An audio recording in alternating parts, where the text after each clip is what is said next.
Dark side of the Force is a pathway to many abilities some consider to be unnatural.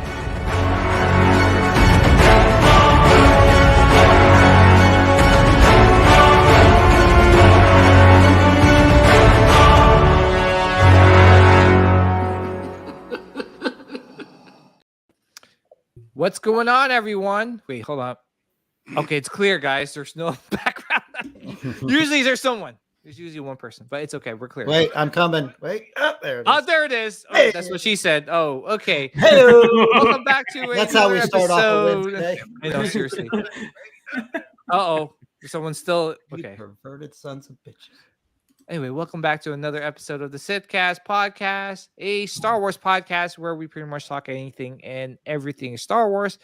Your host, PJ the Paradox Nerd, and alongside my co-hosts, we got Sean Solo and Nilda, aka the Sith Queen. What's going on, guys? What is up? What is up? We got a couple special guests tonight. First one we're going to introduce, it's his first time on the channel. We're going to pop his cherry. That's weird. Anyway, we got Do Back Deliveries. Yes. You always see him on the chat, and what an honor and a pleasure to have him on. Finally have him on the show. What's going on, Jason? What's up? How much? Do Back. Thanks for having me. It's a pleasure. I enjoy the show. Look forward to it every week, and love hanging out in the chat and conversing and just talking all things Star Wars. So thanks for letting me on. Yeah, man. Yeah. We're gonna get to know you a little bit. Unfortunately, we need you to come back on another You have episode. to twist your arm. Yeah, we're gonna have to twist your arm and your legs to have you come back, because seriously, honestly, this is a jam-packed episode. We got a ton of things to talk about. We got Celebration. We got all the announcements, releases, Hot Toys releases. Jeez. Yeah, we got tons to talk about. But just to get to know you a little bit, can you give us your top 3 Star Wars movies of all time? Oh, we're going with the big one right off the bat. Okay. Oh, yeah, big one right off the bat. Yes. You know, it's got to be Empire, A New Hope, and probably Rogue One. Damn. Yeah. Oh, wow. yeah. We're right there on the same page. See, I have a hard time great. putting Rogue One in front of Jedi for nostalgia, but Yeah, Rogue One's a same. better movie. Yeah, Really. it was this close, and probably Yeah. until I said it, I hadn't fully decided. But yeah. Yeah. So, and it's a tough one because I remember seeing Empire in theaters and just cemented in my brain. But little kid, and then I think I was 8 or 9 when Jedi came out. We were on a family vacation to visit friends in Olympia, Washington, and it was playing in the theater weekend of release there with family that had newborn baby, and they said, you know what, we know it's opening night, but we couldn't get a sitter for tonight, so that means Carol, your aunt, can't come. So are you cool with waiting one day? I'm like, no, we got to go tonight. We're going. Yeah.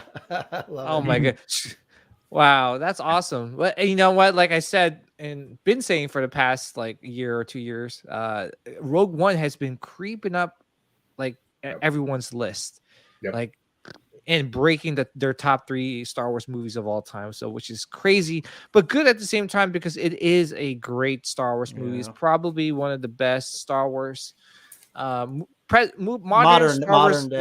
Star Wars content we have ever gotten recently. So yeah. Well, I think what it did perfectly, and I was listening to somebody talk about the Obi-Wan series, is, you know, in Obi-Wan he's not going to die, Luke's not going to get killed by Reva. It's like, you know, there was no expectation subverted, but they also didn't take really kind of the approach of telling a well-contained story within a larger universe where you already know the outcome. That's what Rogue One.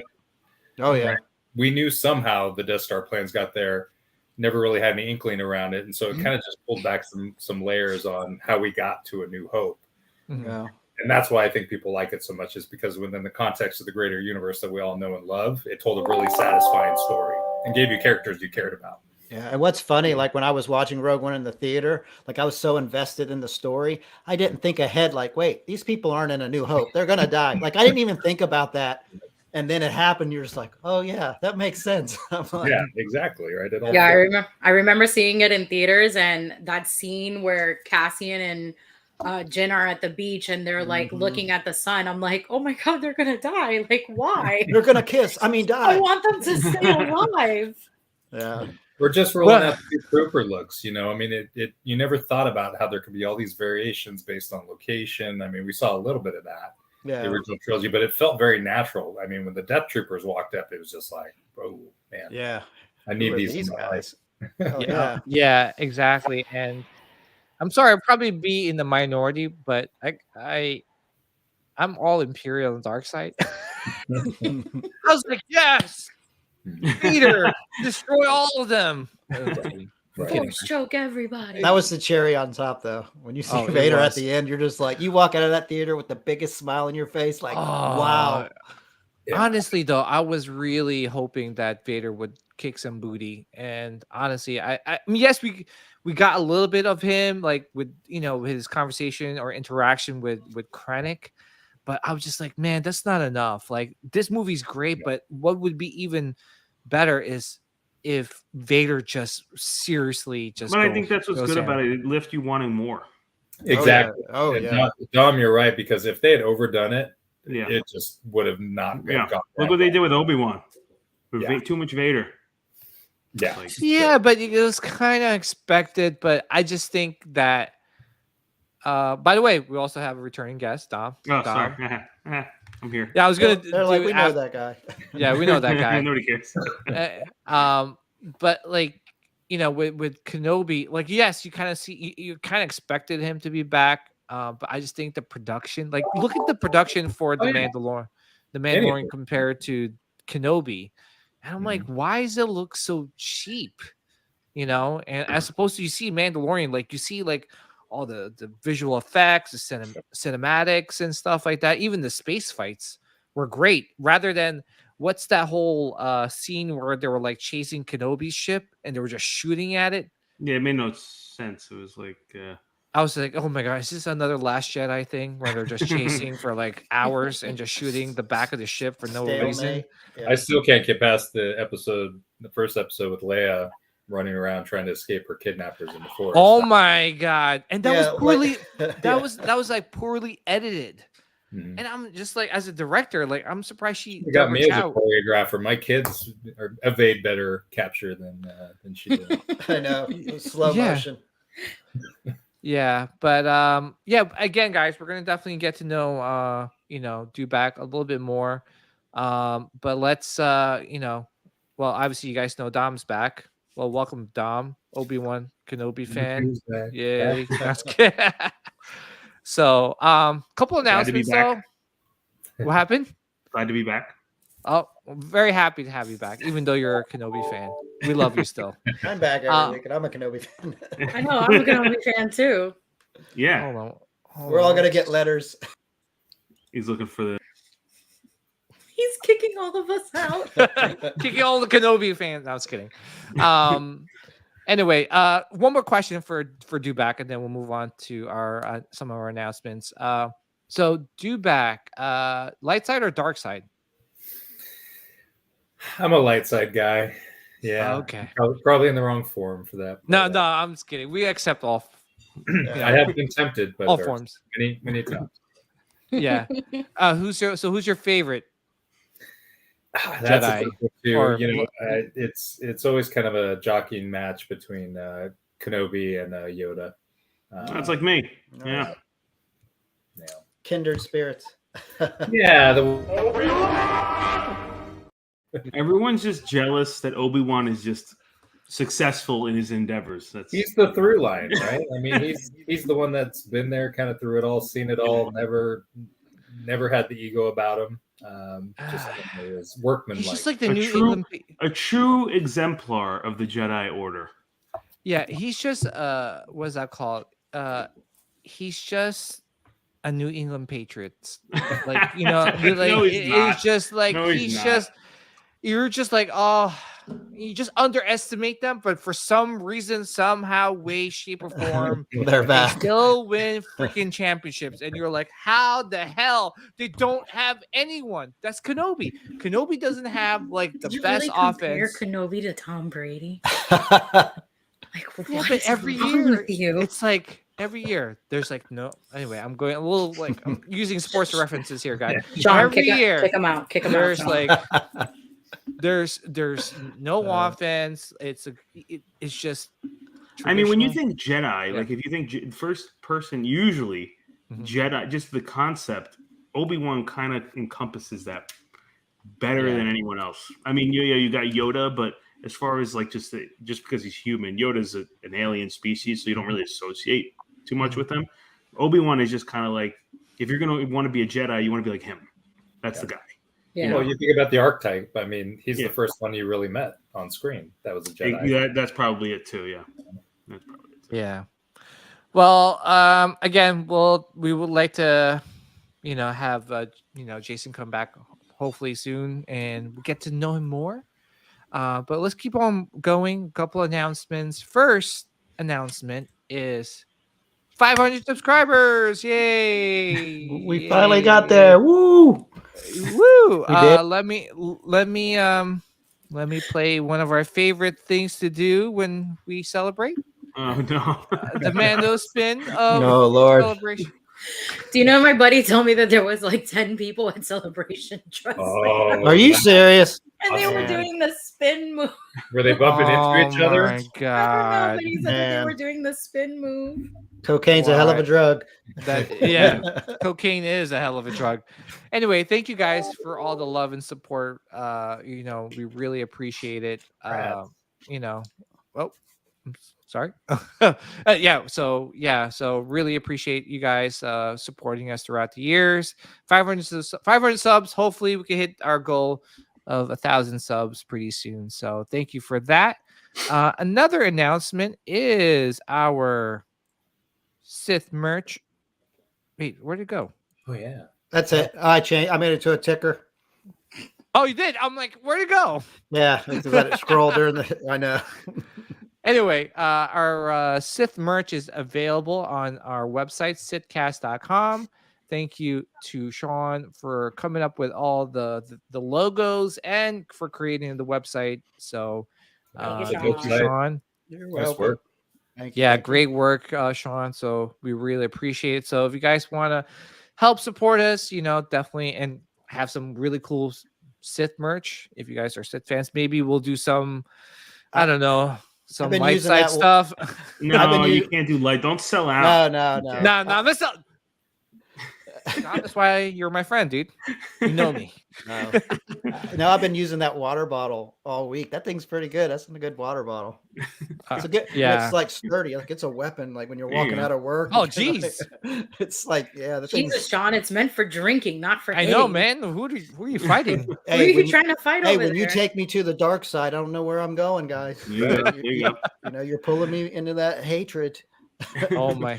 I like it. Feel your anger. I can feel Yes. it. Hydration leads to hate. Yes. All right. So yeah, please check out the merch on our website. Also, if you guys can just hit that little tiny button that has the thumbs up, just to show some support. Just hit the like button whenever you get a chance. And thank you. Let's move on with the show. Yeah, so Star Wars Celebration 2023 was last week. By the looks of it, have you guys been like keeping up with some of the announcements and stuff like that? Oh, all Went on weekend throughout I the watched. The entire thing. I watched the live stream like all weekend.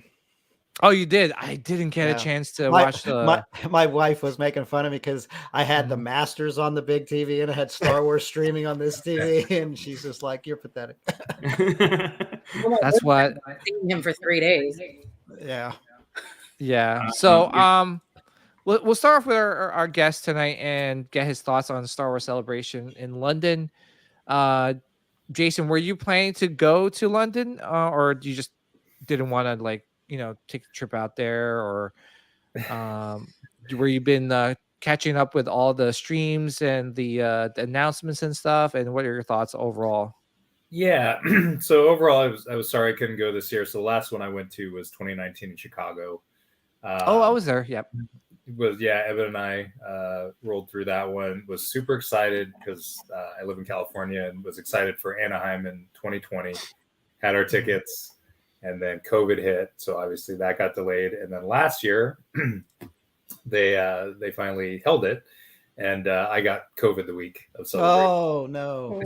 Oh Damn, no, dude, I would be devastated. I was kicking rocks for weeks on end because I Oh, couldn't oh, in man. good conscience go, because I was like, okay, Yeah. I can do this, but I couldn't do it. So yeah, so London wasn't in the cards, and I don't think Japan's in the cards, even though I have a brother-in-law out that way. So got a little time to, Wow. I guess, think about it. But overall, it seemed like the venue was a little crowded, but it seemed like as far as content went and announcements, there was a lot to enjoy. I know for the OT fans like us, maybe not as much, but I think there were glimmers of hope, because I think the OT fans really want kind of the old Republic. Yeah, So- Mhm. and I think we're going to get there. So I'm optimistic on Ahsoka. I wasn't watching the live streams, but I was casually kind of catching up on stuff and getting the major announcements. So I think there was a lot to be excited about, and I think it's not so much that there's not good stories to tell; it's just how you tell them. Because if you talk to kind of famed writers and people that are in the industry, if you break it down, there's really only 4 essential plots that are out there. And it's really how you kind of construct a story that makes it interesting, and you add, characters that people care about. That kind of keeps it going. There's no really original story anymore. Right. So I think it's really in how you frame it. And I feel like too much of what's out there today is kind of has an agenda behind it. And it's like, just craft me a good story with characters that I really care about. And don't worry about merchandise. Yeah. Don't worry about merchandise. Kind of have a through line for the plot, and you'll be good. And I think that awareness is starting to kind of build within the production of Star Wars. So hopefully it's on a positive trend. So You hit the nail on the head with, like, when you mentioned like agendas behind it. Yeah, I just feel like not only with Star Wars, but like with Marvel and some other shows as well. It's just kind of like, like really, it's like to have a checklist that they have to adhere to. It's like, okay, we got that, we got this, and we got that. All right, merchandise, this one, and you're like, it's so, I don't know, forced. It's not organic. So I'm kind of glad that we see eye to eye to that, because that's how I feel. Because there's been talks about like superhero burnout. It's not like it's exactly what you said. It's about how you tell those stories. The stories are amazing. It's just how you tell them. Right. It's, well, I mean, there's no and you can get burned out. You can get burned out on bad storytelling. It's like, who didn't love the Batman last year? How many times have we seen Batman on screen? Amen. Yeah. And, that's a great point. Yeah. So it's really about taking the time. And that, I think, too, has been some of the underlying reason for poor quality in production is just the schedule and what they're trying to put out at such a high volume and pace. It's like, you can't put out this much content and expect all of it to be that satisfying. And I think, there's been a lot of misses in the last year and a half. And even Mando's suffering, in my opinion, is suffering from it this season, because we know Mando can do better. And so, But we even talked about it last week about like, quality over quantity, and like if you've got, good directors and good writers, but if you overwork them, you're going to start slipping, and it's going to start to fail some. And like you said, there's so much content out there. Like, how is it going to like succeed? So I don't know. I mean, look, the original trilogy, 3 years in between, and then you had, now granted you had George Lucas, but still you had time to fine tune everything. Sure. Yeah, but even if you watch some of the behind the, I'm sorry, Sean. No, go ahead. If you watch some of the behind the scenes, they were like almost like to the deadline of trying to put these movies out. It's not like, oh, they were on time for everything. There's a lot of things that went wrong that they had to fix before they put the movie out. So can you imagine now, like, you're in the even tighter schedule, like, you gotta put this out at this time, and we gotta keep people subscribed, and we need more money. We need Disney Plus to be successful. It's just too much. Maybe that's just it, right? There's no opportunity to kind of fail anymore. It's just, you got to hit those deadlines. You got to miss. So even sometimes you're putting up subpar product, and you look what happened with Alonzo. Can't remember her first name, but the VFX supervisor over at Marvel. Oh yeah. That Marvel's trailer this week, there was some bad VFX in that. And it's like, Mhm. and that movie's been delayed how many times at this point? And it's like, man, that product sitting out there that long and that the VFX is still that shoddy. It's like, I think people would appreciate going back to more practical at this point, just because from a storytelling perspective, it's more believable. I think people would just appreciate I think someone's Windows. I'm not sure. I think you could see it here to. No. Yeah. Yeah. It's just basically. It's just we as fans. I think we just appreciate if people just take their time and to give us good quality content. I always refer to The Boys, even Game of Thrones. I think recently with the Game of Thrones product or show, they've been doing a great job in making sure that they're taking the time. They had the guidance of George R. R. Martin, the creator of the whole lore behind them. And look at Last of Us from HBO Max. How many episodes were there? Like 8 or 9, and it was good quality content. It was very enjoyable.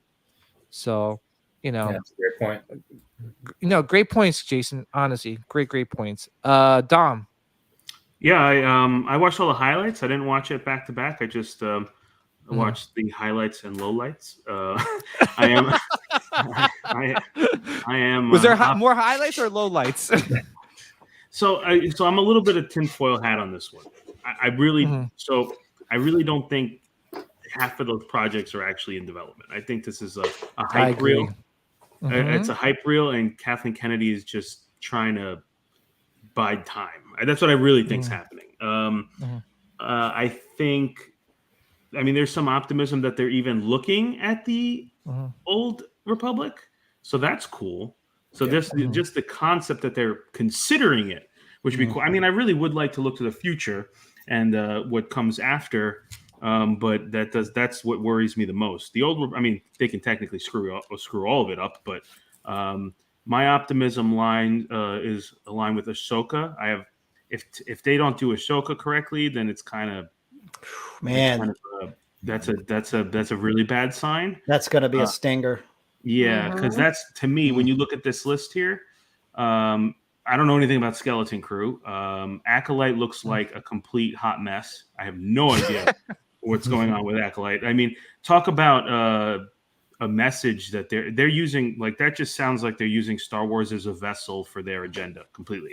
It's just like, and the interviewing on the actors, they have no idea what Star Wars is.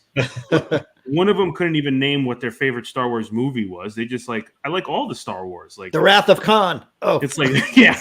I was like, okay, and that's fine. The actors don't really need to. Yeah, they don't need to know the background.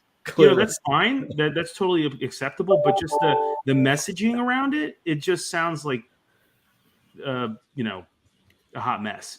Andor, I didn't see any highlights on that. I liked the Andor show. I didn't know they were even doing another season. Oh yeah, it's going to lead directly up to where Rogue One started.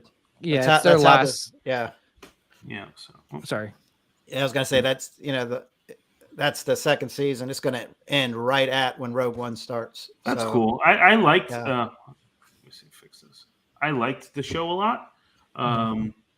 So there's definitely some optimism. Ahsoka to me is like the make or break of this whole thing here. I agree. Me too. And the good news is the trailers, and I love Rosario Dawson. I'm a huge fan. The trailers look really good.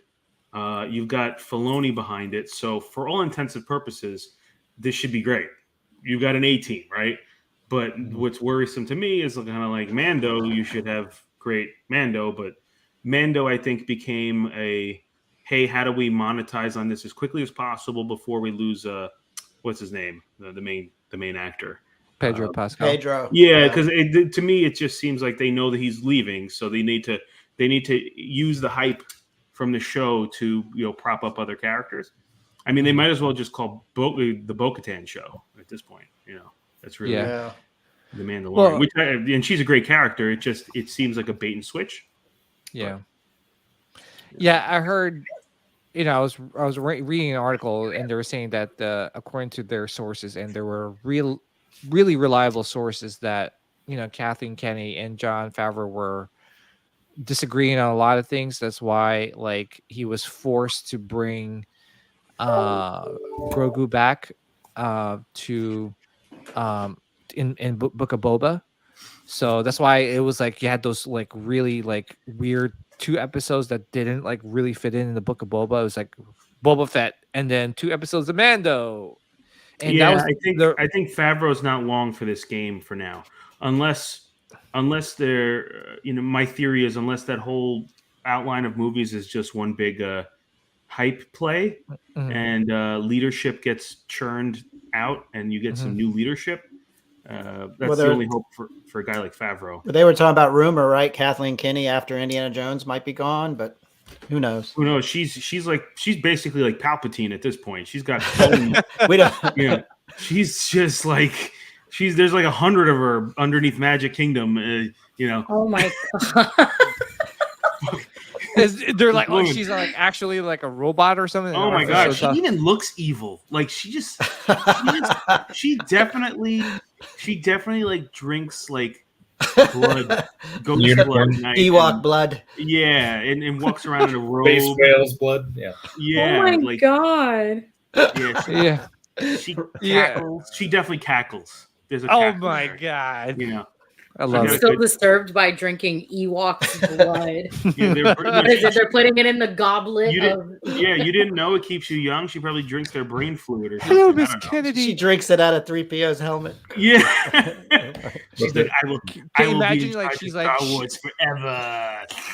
Can you imagine like they're like Your Majesty, like she's in like in the like the Emperor's throne. It's like, Your Majesty, we have to delay Mando for special effects reason, and then she like force chokes the guy. Like, You will make. What are you talking about? As she drinks her goblet of Ewok blood. I mean, we don't really know what's going on, but I mean, looking from the outside in, she seems to ruin everything she touches. so that seems to be the perception. Well, the track record's not good. Yeah. With Star Wars, at least. With Star Wars, at least. I think she's pretty. Was she involved with Rogue One at all? Yes. Because I know it's under Disney. I didn't know how involved she was with it at that time. She fought quite a bit for reshoots, actually. So, and it's hard to know directly what somebody influences, but ultimately, the kind of the pool of products, you are ultimately responsible for it and kind of course correcting where needed. And the problem is it's become the product, even Marvel at this point it's not so much about the IP. It's about what cool names can we get behind it that are there. And we're celebrating the cool names behind it, but it has nothing. It's nothing relevant to like Star Wars or Marvel. It's just like, oh, look, we got Jack Black. It's become like a cosplay. It's like who else can we get to play a character like just to have them in Star Wars? Oh, yay, they were in Star Wars. Like, who cares? The original OT trilogy was all theater actors from like England, and it was great. That's true. It was great. And think about the scenes. Like you had in the New Hope, there's scenes of just talking that are interesting because the actors were actually like into it. And there was some gravitas to it. Now it's just like Jack Black and Lizzo made me want to just lay in traffic and die. Good Lord, Dom. It's going to be okay, Dom. Man. Tell us how you really feel, Dom. I was literally shaking my head in disbelief at what I was watching. I was messaging PJ and Nilda. I was like, what is happening? Is this like that's what I said no. too. Let Dom actually tell the truth. He created a group chat to go off on what the hell was going on with Star Wars. It's a Star Wars. What are you doing? Chat. It's like they're making a joke out of it. Stop. I'm sorry. I might be cutting ahead, but it's like get some theater actors, get some no-name people that are going to take it seriously. Right. Well, I guess what I don't get about it either is you're not including these folks for the purpose of promotion, right? Because nobody knows that they're in it until you watch the episode. You're just doing it as a, hey, look, Yeah, it's not like a very special episode of Family Ties where Tom Hanks is showing up or something. Oh my god.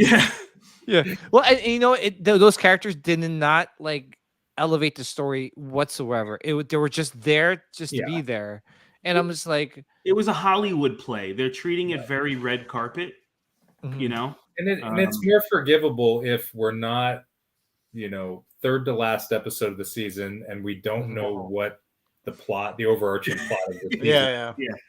And it's another side quest. Same issue with the Bad Batch, right? Tonally, it's uneven.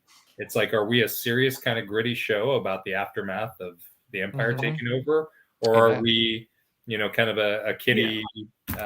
You can totally tell which episodes Favreau touched and which ones he had nothing to do with. It's like clear as day that he had nothing to do with the last episode. I mean, Favreau at his purest form was the Luke when Luke arrives and saves Grogu at the end. That was the pure Star Wars. The sound effects, the gravitas, the seriousness. That's Favreau. The last episode of Mando was wonderful. And that could be again, their attention is so split and kind of focused in so many areas. It's not like when they launched Mando, right? You probably had Favreau he was the main showrunner. That's all he was focused on. Now they're on different projects. They can only devote so much time to it. Quality is going to suffer, and you don't have a showrunner that's purely focused on that property. It's a checkbox on their resume. They're getting a paycheck, and that's kind of what you get when you get that. You don't get serious writers that respect the IP and want to excite the fans. Yeah. All right. Tell us what you really think, Dom. Anyway. Oh, it's coming. I was like, you want me on tonight? I was like, you sure? No. Like, okay. Wait, save that for later. The good news on Ahsoka is that Nilda has Rosario Dawson's cell phone number, so she can text her with any feedback she has. Yeah. I know. There it is. Yeah. Speaking of Nilda, what were your thoughts on Celebration? Oh, look at that. Where'd you get the poster, by the way? It's so cool. So I learned this new trick that one of my friends taught me, that there's this website that they actually upload the full resolution JPG of any posters that go live. And if you can't, get them, the exclusive ones, you can go to Kinko's, you pick whatever size you want, and their beautiful machine will make you whatever poster you want. They'll actually print it? Usually they will. Yeah, so I went there and I said to the guy, that looks I beautiful. want this. And he said, okay, give me 10 minutes. And he goes, what size do you want? I told him, and he goes, $20. And he made it for me. He was summarily fired about 10 minutes later. And then I know, right? Yeah, 10 minutes later, the guy's no longer. I flew to London real quick, grabbed the poster, and came back. There you go. Yeah, There you go. That's I almost made the 40th anniversary poster that they released for Celebration. I almost made that as well. I thought that was pretty cool. And you did not call your buddy Sean to do that. Because I do that stuff. I can put that stuff all day. Sean does not do any I do not do whatsoever, anything. guys. Just to let But you know. it was 10 minutes, Sean. I have to I know, right? send you the stuff, then wait for you to ship it. I was like, Yeah. it just came out. I need it now. Yeah. I know. Yeah, I that's love awesome. Rosario. I keep sending her messages. When the whole trailer came out, I think I wrote her like the longest message ever. And she ended up writing me back. She's like, she said something like, "You're so kind." She's like, "I can't wait to see you again." Like, I love her. Oh, She's and awesome. Nilda brought me a pop. I got a bunch of pops signed by her, so it's awesome. Thank you again, Nilda. You're the best. You're welcome. XOXO. Yeah. So, Nilda, what's your thoughts on the Celebration? Did you wish you were there, or? Yeah, I'm kind of upset with myself that I didn't take the plunge and actually go. And I had the opportunity, and then I was just like, no, I'm not gonna do it. But yeah, I got very fortunate that the friends of mine that I was gonna go tag along with, they ended up just still going. And the majority of the time they were FaceTiming me, sending me videos. So, like, even though I was here in my toy room watching, for 4 days straight, locked in the room, like Sandra Bullock in the movie The Net. I literally felt like I was there. They didn't really show to the public the trailer for The Acolyte, but my friend sent me the whole full trailer, and I shared it with a group friends of mine. When the Ahsoka trailer got released, I literally immediately jumped out of bed. I washed my face. I started watching it, and I lost it because I thought everything was just beautiful about it. But, as we were saying in the group chat, that's one of my biggest scares, is that I hope that they don't screw up the Ahsoka show. Everything looks really good. And look, Star Wars Sith is saying he sent me an illegal trailer. Yeah. He's the one who sent me the Acolyte trailer. But if you guys actually looked at the trailer, it looks promising. The story behind it does look good. You know, a lot of people weren't too thrilled about, you know, Daisy Ridley coming back, even though, you know, it's not her fault. It's just her character that nobody really likes. But, you know, the cosplaying there was pretty insane. I had 2 friends of mine who were featured in cosplaying on Star Wars website. So that was really cool. Oh, wow. Yeah, she was she played like oh my god, like a Twilight girl. And then another friend of mine was cosplaying as Ahsoka, and they got it featured in like the cosplay section for Star Wars website. I think that my favorite highlight of the evening was like everybody at the last day was like, you know, crossing their fingers of excitement that they thought that they were going to announce that it was going to be in Orlando. And then as soon as they like said Japan, you just see everybody's face like, really? We're going to another country again. Yeah. But it's understandable because the last time they had Celebration in Japan was in 2008. So it was kind of like due to go back. Right. Yeah. But overall, you enjoyed it. Yeah, I enjoyed everything. I think the one thing that actually got to me the most, and you know, it's because I had the honor of meeting him, and it's one of the OT characters that I was like so desperately wanting to meet that, you know, even Eben went with me. We got to meet Billy D. Williams. And, you know, the girl who was interviewing him, her name is Christina. Like, we're pretty good friends on Instagram. She's the main host for the High Republic comics that they do, and they're actually doing a show based off of it. And my favorite highlight of Celebration was she asked him, you know, why is Lando Calrissian's character still so popular after 40 years? And he had the best line that I've ever heard anybody say in Celebration, which was, you know, because Billy D. Williams played him. Yep. He was like referring to himself in a second person. And, you know, like just watching that, I was just clapping for him because, you know, Lando's really not, you know, one of the top, you know, characters that I see that people like when people ask, you know, when you ask people like, what are your favorite characters? You know, no one ever says like, oh, Lando is like in my top 3. Yeah. So he's like Vader, Kenobi. So it was like nice that he had his own little, you know, interview and podium. And then like everybody gave him the biggest hype ever because, you know, he just turned 87. He's pretty old. Yeah. Oh, geez. Yeah. I mean, Lando's a space pimp. I mean, he's a space pimp. He is a dude so suave and cool. You're just like, it's Lando. How do you not love him? He was probably, for me anyway, the most enjoyable thing from The Rise of Skywalker. Yeah. Seeing him again. Yeah. And, you know, like you can ask Eben, like when we went to go meet him at the con in Orlando, like that was my main focus was like, I needed to meet Billy D. Williams. It was only, and it's not even because he was in Star Wars. Like my mom is a huge Billy D. Williams fan and it had nothing to do related with Star Wars. So it was like, I had a goal there to like, you know, speak to him and talk to him about like why I enjoy him as an actor. And, you know, it's because my mother, you know, taught me that. So it was like just an overall awesome experience to see him at Celebration, you know, speaking on his own and not being, you know, with a group of people. But I enjoyed Celebration very much. Awesome. How about you, Sean? I'm jealous every time I watch it because I have not gone to a Celebration yet. That's on my bucket list. It's just something I've never done. And I was really, really, really hoping it was going to Orlando. I was like, you know, here's the Sophie's choice: Celebration or the Masters. You can only go to one. Well, I've been to the Masters 6 times, so I'll go to Celebration. I love that you use Sophie's choice. Right? Yeah.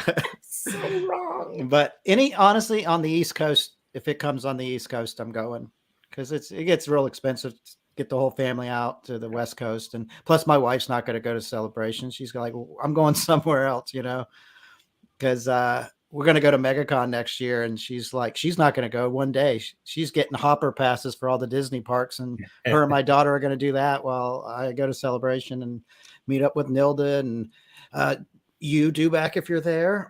I'll be there. I have a feeling you're going to be living in that area shortly. No, I'll be relocating soon. Yeah. But yeah, so every time I watch this, I get jealous, and it's like I want to be there. And I love watching the live panels with all the actors, and I especially liked it this year because just to see like Rosario Dawson look like she had just so much joy on her face talking about this. like she just got excited and just like she couldn't stop talking about it. She was so excited. She's like, owning the role. She really, yes, that's she's her. embracing it. Yeah, She's and going to be the character like you 30 years from now. She'll be at conventions like totally. yeah, I could see her Yeah. just. There's lifelong fans there. Yeah. They're going to be there for her. So good and for her. You know, she's awesome. and she was so nice to Nilda. And this, just even seeing people post pictures, you know, the photo ops they got, how like she's not afraid to hug someone or get close or just she was like full blown, like embracing you, hugging, like she wanted to leave that, you know, that moment with you. Yeah. So there's just a joy that I really enjoyed watching her panel out of most of them. And then you love seeing Ian McDermott come out because we got to meet him last year. And, you know, and it was funny because Ewan McGregor made a quick little cameo where he walked out on stage for about 2 minutes because his wife is playing Hera in Ahsoka. Yeah. So, because I don't think he wasn't on a panel at all. He just kind of came out just to say, hey, I'm here. But, you know, and it's great that, you know, the Ahsoka trailer is unbelievable. So we all freaked out when we saw that. And, you know, for the shows, I have high hopes for Andor. A lot of people, Andor's mixed bag. I liked Andor. I think this coming season, it's going to be a lot faster paced. It's going to build up, like you said, right to when Rogue One started. So I'm really looking forward to Andor. I actually think that skeleton crew is going to be a sleeper because no one has any expectations for it. I feel like it's going to be like a Star Wars Goonies. You know, it's like, you know, these people on the outer rim or wherever, like the suburbs of the main Star Wars universe, and they kind of get into these adventures. I mean, it could be really kiddie or not, but I don't have any expectations for it. So that shouldn't bother me too much. I got to watch Andor still. But you got to watch it. You haven't watched it yet? No, dude, like I was explaining to I was explaining to the guys. So hold on, I have valid reasons. I have valid reasons. One, when the show came out, I tried watching the first 2 episodes and I fell asleep. Then, you know, I was dealing with personal stuff. Then I moved. So, and then work, you know, in the medical field right now, we're in you know, sick people season. Really? What? Yeah. What do you mean? What? It's the summer. This is not sick. It's not flu season, no? I work in orthopedics, so most of my what is it? My valued members are from 70 and up. So I'm dealing with a lot of Palpatine coming in like my back is my backside hurts. I get patients. I get 70-year-olds yelling at me like, "I gotta get back to bocce ball. Can we go now?" I love bocce ball. You ever play bocce ball? No, I don't. But they, you know, they explain to me everything that it is. But you know, I have valid reasons. But I promise you, with probably in the next 2 weeks, I am gonna watch it. Yeah, because I think we won't have any content for a little bit. So, but until May 4th. Yeah, you definitely got to watch it because I think season 2 is going to be really good. Like I said, I think it's going to be sped up where we all know the characters now. You don't really have to tell too many backstories. Yeah. So I'm really looking forward to that. But I think we're all in agreement. Like Ahsoka is going to be the make it or break it because there's so high hopes on this. And the bad thing about, you know, Star Wars fans is we've been let down recently. You know, we may not completely hate one of these like Boba Fett or what. You always find the good in something because you try to stay positive on it. But that's the sad thing. Like going into these new series, it's like you're always apprehensive about it. Like, okay, is this going to be good? I hope so. Where when, you know, 10 years ago, you're like, oh, it's just going to be awesome. And in your mind, it's awesome. But here you're like, maybe. So Disney in general, I've noticed that they're one of those companies. They're a polar opposite of another company I'm very familiar with. Their IP, they're not militant about it. It's literally like do whatever you kind of want, whatever you feel makes you happy with our IP, and they let people go crazy. It's amazing to me that you invest billions of dollars and you let people use your IP like it's a sandbox. Yeah, like there should be litter box. Yeah, like but even when Lucas sold the IP to them, he gave them like kind of like a template of like these are things that are possible, these are things that are not possible in my world, and this is kind of my Bible. And they kind of just no, they did. Like, like Luke with the lightsaber. Yeah, Yeah, the whole what Yeah. the what's jeez. this? The trans like they can FedEx things through the Force in space like that. Who? What? Yeah, because Yeah, but I heard due to inflation, the cost to do that's really gone up a lot. Yeah. Shipping costs have gotten crazy on Coruscant. I know, freaking A, man, inflation sucks. Anyway, but yeah, no, it's true, man. Like honestly, he was in an interview with Charlie Rose, right? And he was so you could tell in that whole interview. Please, guys, you guys have like an hour of your time, just watch that interview. He will tell you everything. How he had the treatments for 7, 8, 9. Disney didn't like it, and they kind of threw it away. They kind of did a bait and switch. They're like, "Yeah, no, please sell us your IP. No, Yeah. don't worry about 7, 8, 9. We'll take good care of it." Wink, wink. That's they threw literally it what all they out. did. But they're guess- spiting themselves. I don't, But Bob Iger, even in his book, even said that he made a mistake by listening to the critics and all the negative feedback of the prequels. That's why he didn't want to go with the midichlorians and the 7, 8, 9 treatment of by George Lucas. And that's why he was like, we have investors here. We spent $400 billion. We need but our you know what? return as soon as possible. You need to And they didn't hire want to take that somebody- chance. You need to hire somebody who's like a Favreau to create a codex. They didn't have time. I know, but like a codex of rules. When you use this IP, these are the things you're allowed to do, and these are things you're not allowed to do. And this is how the Force works for those directors that know nothing about Star Wars that were hiring. They had George Lucas as the but called? they The ignored him. consultant. They ignored who else him. would be the best consultant besides the creator himself? They just needed His the wife. money. It all guys, it all comes down to money. They spent $4 billion. If you spend $4 billion, wouldn't you want to be, hey, Jason, you want to take a chance on 7, 8, 9, even though the prequels weren't well received according to some people?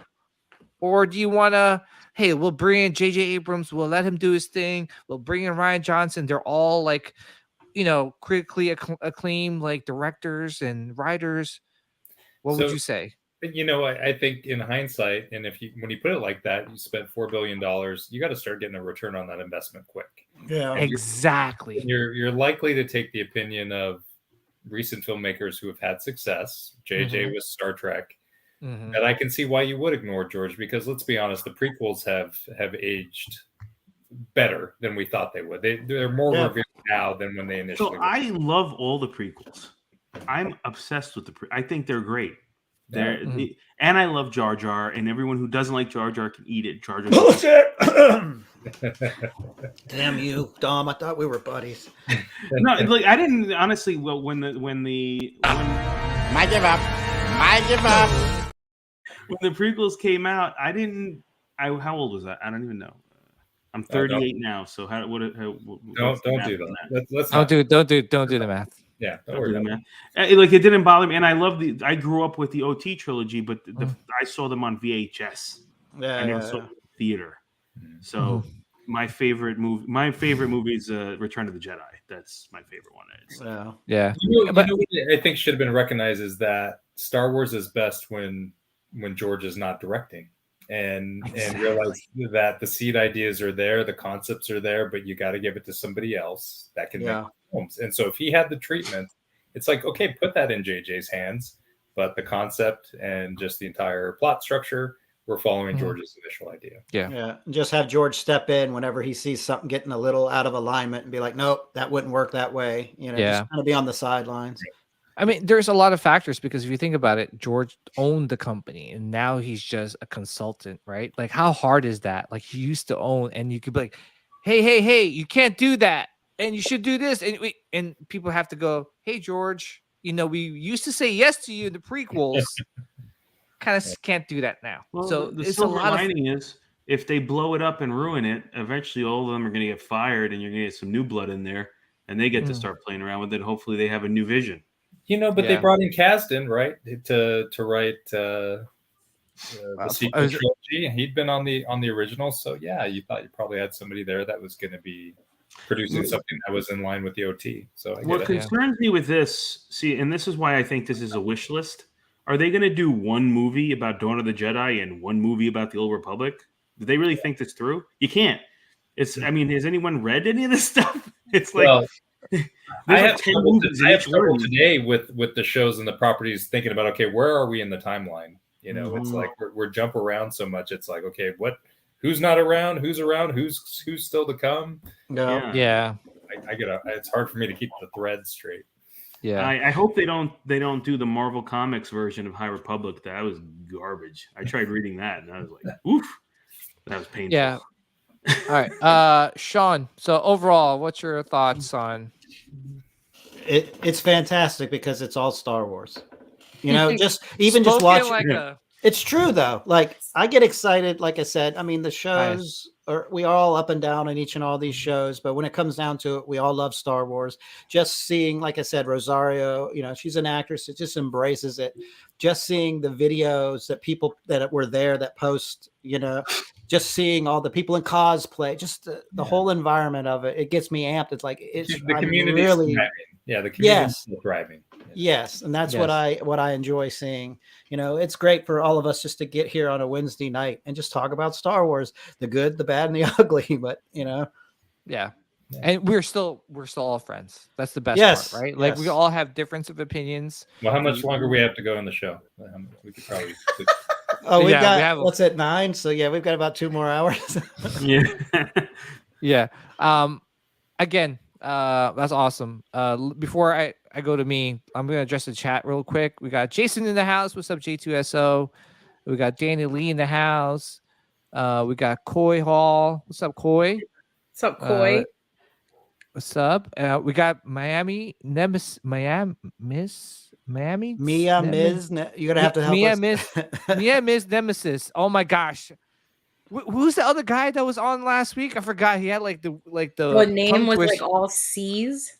Yeah. I was like, oh my gosh. That was like the best name. Yeah. It was the best name, but I'm like blah blah blah blah blah blah. We got Jeff. What's up, Jeff? We got Jenny Kawaii 21. Yeah. So what's up, Jenny? Hey, Jenny. I'm assuming you're from Hawaii. No, I love you. She's one of my good friends. She lives in Orlando. Everybody lives in Orlando. She lives in Sanford, Florida. Sorry, not Orlando. Sanford, Florida. Man. All right. Well, welcome, Jenny. Welcome to the show. Who else? We got Flex. What's up, Flex? Flex, what up? Pleasure. Charlie Hep. Looks good. Charlie. Good point. Okay. What's up, Charlie? Who else? We got Joel Haas. Joel, what's up? What's going on? He's working on a fun little project for me. Oh boy, can't wait to hear that. Yeah. We got Chris Elliott in the house. What's up, Chris? Hey, What's up, Chris? We got BMX Jedi. He goes, I don't think it's the amount that is causing Marvel and Star Wars to not be good story. With Star Wars, you have people that don't understand the world or don't care. They are more worried with their agenda. They do have an agenda. They do have an agenda. I wish they wouldn't have an agenda. We got Jedi Chisel. Go Shizzle, my Shizzle. Okay. We got Darth Rashid. What's up, Darth? What up? What's up, Darth? What's up? There. We got Darth Kenobi in the house. What's up? Santino.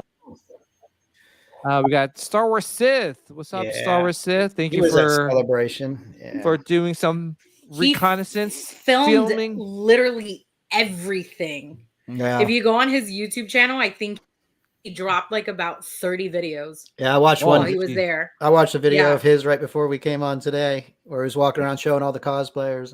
Yeah, me and him have been like teaming up and like looking research for like Japan, and we're like, you know, shooting the shit back and forth with each other and like planning it out. So it's gonna be fun.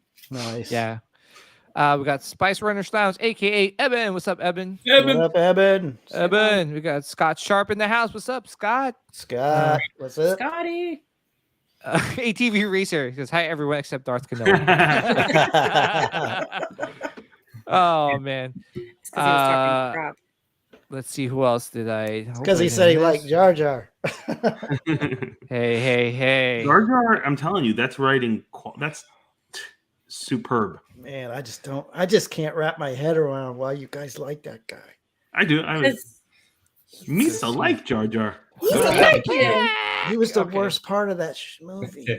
Oh my goodness! How dare Still you? talking about him. Dude, yeah, but it's See, this is what are we talking about? Hey, listen, some of us love Jar Jar, some of us don't. But we're still friends. I don't know how. He but was we're so still- offensive to some people. Some people just hate him. I'm like, I don't get it. Like, okay, he's kind of a silly character, but I can't stand there's a him. bunch of silly characters in Star Wars. It's just, Some man. of us like Sean, like Grogu and IG-12. You know, we all. Oh, right. Yeah, that's Oh. fun. I Oh, mean, I boy. liked Grogu. Now I'm getting sick. Like, all right, man. Like, let him do something now. It's getting kind Yeah, of give him a character. He's gonna be in the next Aliens movie. He's gonna be in armor, and then Sean's gonna throw something at his TV and break it. Give me an excuse to get an 80-inch. Honey, the TV's broke. Again, Sean. Yeah. She's gonna like, Um, did they show Jar Jar on the screen again? I'll be like, no, it was Grogu this time. Oh man, this is the 10th time. No, I'm just kidding. So I mean, for celebration, I can't believe how fast. So this celebration came. You know, like I went to last year in LA, or is it LA or Anaheim? Anaheim. Yeah. Close enough. That's kidding. Anaheim, and I thoroughly enjoyed that one. You know, met up with a lot of Star Wars collectors, fans, YouTubers, and just really had a lot of fun. I was bummed out that I couldn't make it out to London just because it's a little bit far, and I'm going to San Diego Comic-Con this year, going to ICC. Just a lot of stuff going on this year. New York Comic-Con. I just didn't have the money or the funds to head out to London as much as I wanted to. But I was catching up online. I saw all the trailers, even the ones that weren't really leaked to the public. And overall, I enjoyed a lot of the things that were announced. I was skeptical to some of the announcements.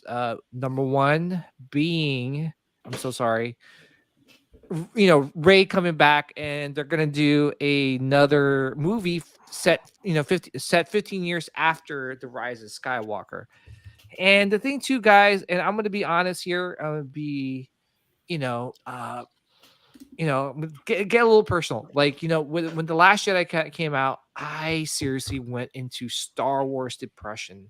I honestly, it was hard. Like, for some reason, I collected Marvel, a lot of Marvel over Star Wars, just because I was just so frustrated at the direction that that they took Luke with his character, and just the inconsistency from Force Awakens, which I thoroughly enjoyed, and to The Last Jedi, and it really put me in a dark place. And then when the rumors of the leaking out for The Rise of Skywalker, I had to read it just because I really couldn't take another blow like that to any of the characters that I loved. And thankfully, I did read that leak because it kind of softened the blow a little bit for me. So I didn't really completely hate The Rise of Skywalker, and I just feel like with them announcing the movie again, that's supposed to set 15 years after the last, it just kind of opened up, like, really, the old wounds again. And I'm like, oh my God, like, what's going on here?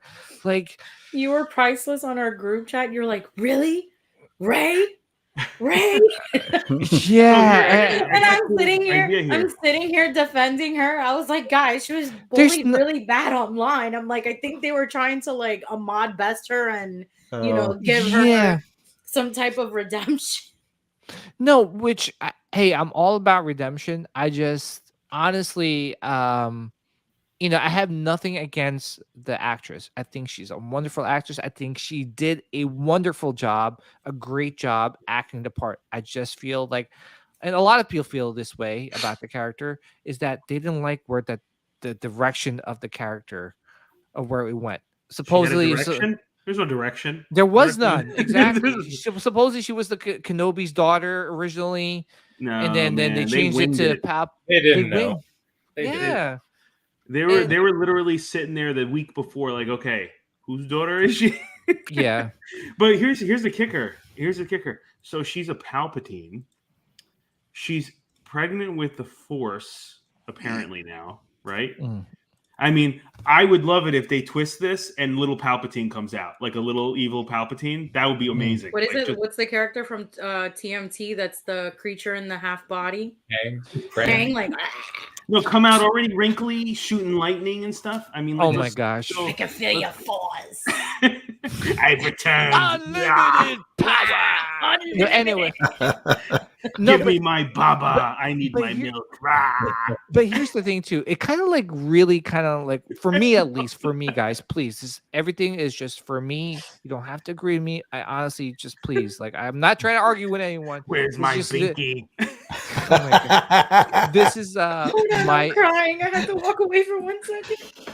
This is just my opinion on this. It's just that if you really think about it, right? Like the whole time, like Luke was trying to defeat Palpatine, and like that was the end of destroying Palpatine. If you really think about it, even though she identified herself as Skywalker, he still won because of Palpatine. There's no more Skywalkers. Yeah. She murked them. No, if you really think about it, there is no more Skywalker. Bro, On the technical, you could totally do that because think about this for a second. Sidious is supposed. Sidious is a grand strategist. He's a manipulator. I mean, if it would make actually more sense this is his plan all along than anything else, because he's tricked the Jedi to basically create a bullshit army to kill themselves to take over the Republic. If he could do that, he can't, off himself and force spell himself into. I mean, it's getting a little creepy, but into Rey to reincarnate himself. No, I don't think that. Why not? I don't think that's. Because he did I it don't with think that's with Anakin. That's in the comics. I know, but that's just open to interpretation, right? The comic, the ending. It is. I mean, even though Charles Soule even said it was like open to interpretation. But honestly, I mean, anyway, long story short, there's no more Skywalkers. It's only Palpatine. It's Rey, and they're gonna bring her back. But that's the negative part about it. Here's the positive thing.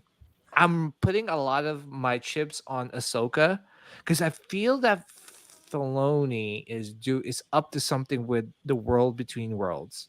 Because if you really think about World Between Worlds, is just like basically like you could manipulate the timeline. Mm-hmm. So I remember when he first introduced that, the World Between Worlds in Rebels. This was like post Last Jedi. So I'm wondering to myself, like, this is very interesting. They introduced this storyline with the World Between Worlds post Last Jedi. Like it wasn't even like maybe a year or a year and a half after the Last Jedi, and I'm like, I wonder why he did this, right? Because to introduce like something where you can manipulate time and time travel and all that, it gets a little hairy, right? So I'm wondering if it's something up his sleeve where, especially with this announcement, knowing the fact that like at least like half the fandom dislikes the Rey character or the direction only way of your theory sticks is if Kathleen Kennedy leaves after Indiana Jones. She will. There's a big rumor that she is, and Indiana Jones is a hot mess. She will never allow anyone to usurp her Rey. Let's. Everyone realizes that Rey is she put herself in Star Wars. Everyone gets that, right? Yeah, but that's her. She's her. That's her avatar in Star Wars, basically. No, I thought it was Unkar Plot. I thought it was Palpatine. But that's her like little avatar. She's not going to let anything happen to her sequel trilogy unless she's gone. Which her contract is up at the end of the year. So, all right, we'll see. That woman, I'm telling you, man, she's like Palpatine. There's like 600 of her. Ewok blood. Yeah, we know. Ewok blood.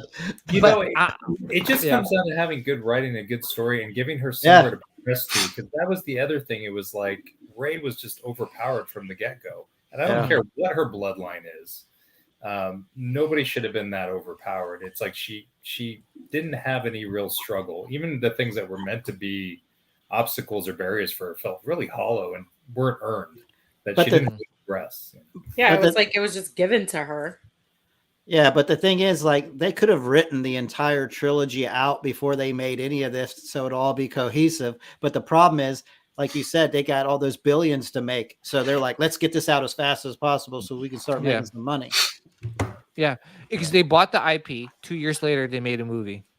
Yeah, that Yeah, was that's too good. It wasn't bad. It wasn't bad, and I think there were kernels that were like, okay, these things could be developed into something. There were some things that we liked that was intriguing. It was like there was no plan for it. So Yeah. But what's weird? It's like The Last Jedi and what do you call it? The Force Awakens. It felt like two completely different series. Like it was so like, where did Last Jedi? Like, where did that come from? Well, that's Ryan Johnson. That guy. I know, but man, it just he's at least all three of the original movies felt like it was all in the same timeline and the same director, and it had the same feel. Same thing with the prequels; they all felt like they had the same feel. But this is just because he had an architect, a mess. You get a baby, you get a baby, and you get a baby. We all get a baby. We all Is this get no? But is this real? No.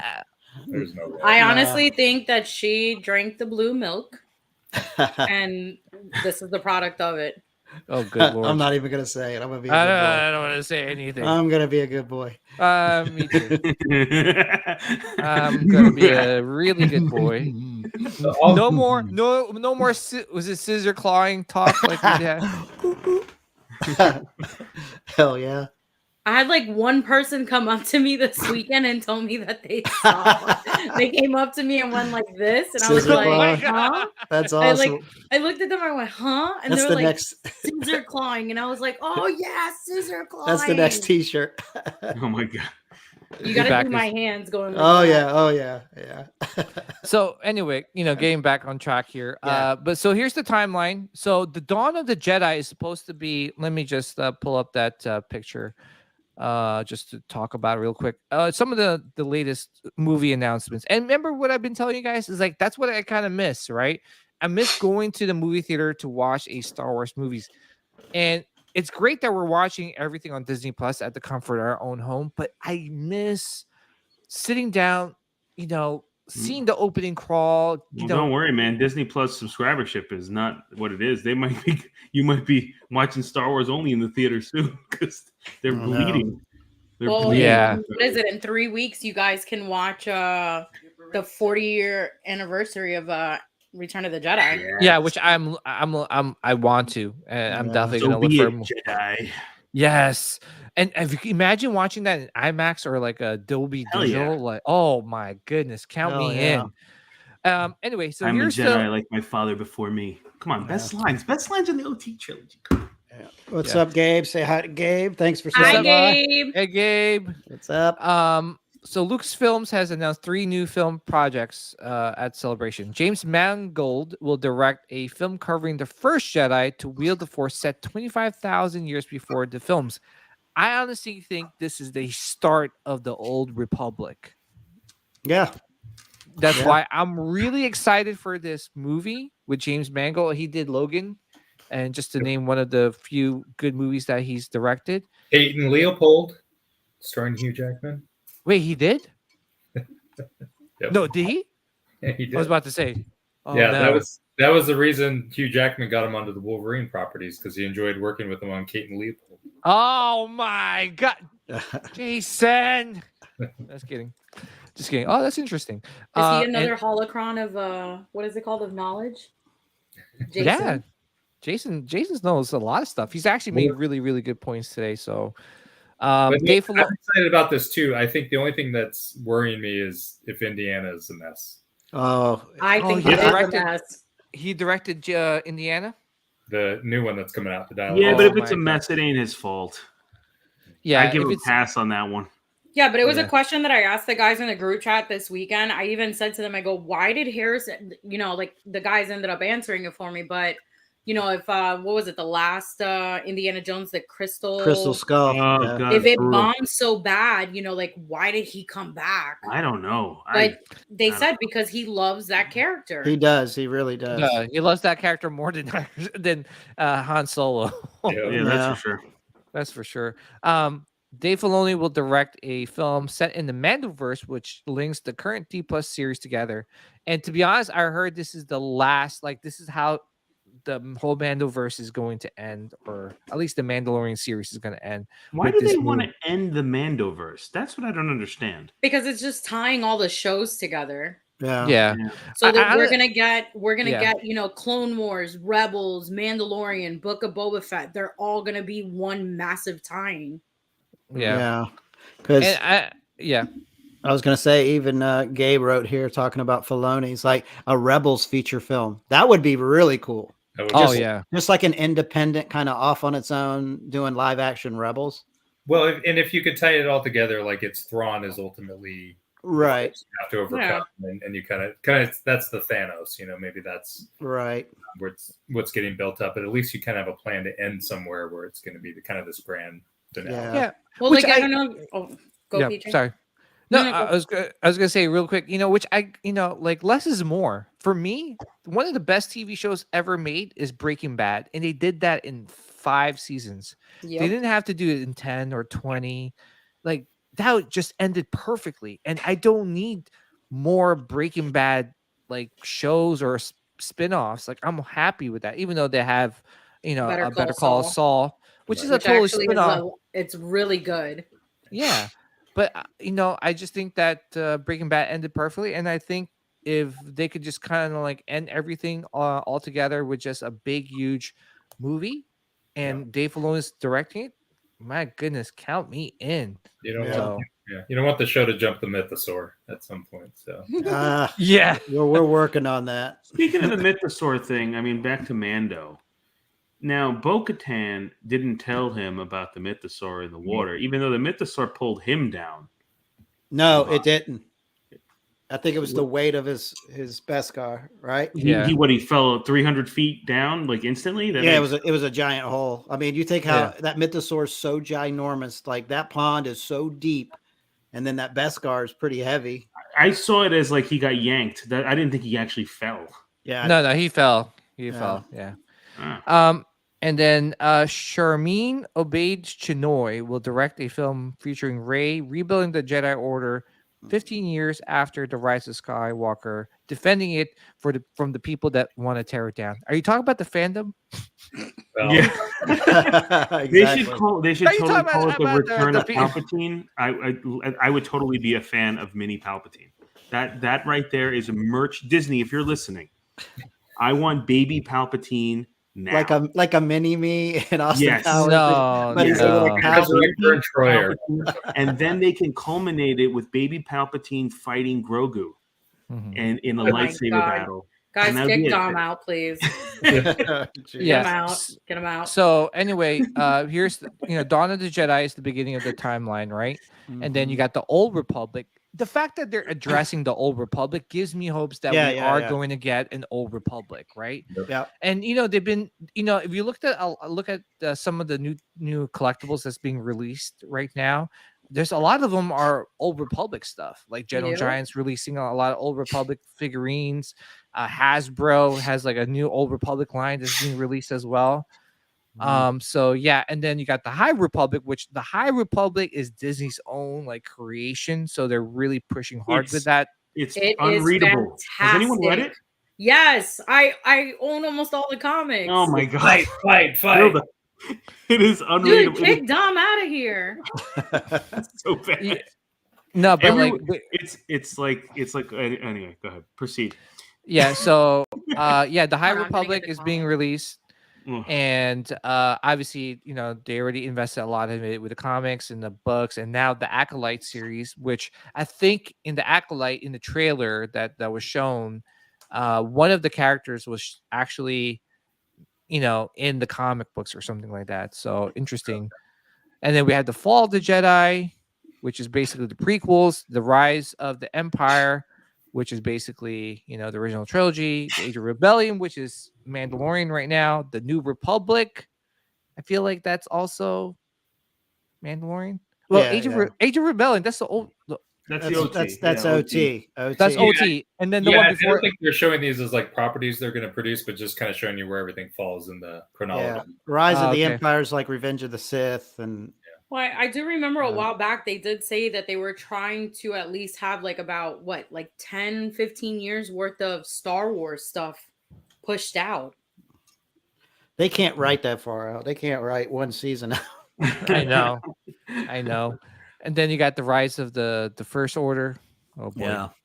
And then the new Jedi Order. That's where I think Rey's, character falls into place. So we'll see. Listen, I am loving the fact that we're getting Star Wars content, like what Jason said in the beginning. It's basically how you tell these stories, right? Good writing and trying to piece everything together and make sure everything flows really well. And that's basically it. That's all we want. We're not dumb. We're not just going to eat up everything. We're going to realize, like, listen, they're kind of force feeding this stuff to us. Like, we got to try to see what they could do to improve. Also, they announced the season 2 of the Tales of the Jedi, Nice. which I thoroughly enjoyed the first season. It was fantastic. Great. Oh my gosh. Right? Seeing like Count Dooku. Yeah, and you know what? With the Tales of the Jedi, I feel like they could really tell really good stories and kind of give backstories to these. I don't know, I maybe like Tales of the Jedi. That's a good idea. Yeah, they could. I'd like to see what is it? A side story of Kit Fisto. Oh my gosh, it's like we're thinking alike and finishing each other sentences. Okay. So, no, I also would like to see sentences. what is it? Another side story of Aya Sakura. Would like to see that. Yes. Yeah, that would be cool. Yeah. So, yeah, and then we'll see, what happens with that. I'm trying to think if there's Skeleton Crew. Did they show a trailer for Skeleton Crew? No. No, I don't think so. I have to ask Star Wars Sith. I'm pretty sure they showed little things. He told me basically at Celebration they were just dumping little mini videos for everybody to see, and they were just very cautious about what they were releasing. So Chris Elliott said Geode, Rey, and Grogu team up to build the Jedi Order in the Rey Palpatine film. Yes. Oh my god. Geode. The rock. Oh my. Do you guys know what Geode is? No. Nilda, go ahead. Tell them who Geode is from High Republic. Oh yeah. Go ahead. I'll let you say it since the writing is amazing. Go ahead. You can tell them. Why do you think it's so bad? Okay, so Geode is a rock Jedi. Yeah. It's a what? It's a rock Jedi. Know. It's they couldn't think of anything. So okay, this is this rock. Was it like Thor Ragnarok? No. It's you have to Google it. It's literally a rock. Are you serious? It's like a pet rock. No. It's a big ass rock. Oh. I just like the side stories because we were getting stories of the Jedi. So it's I've always been a Sith fan. So it's I've always looked into everything of Empire. So when they finally released comic books about the Jedi, I just wanted to continue only reading that. But it's actually really good. Well, you know what for me worked on that is you sympathized with Dooku.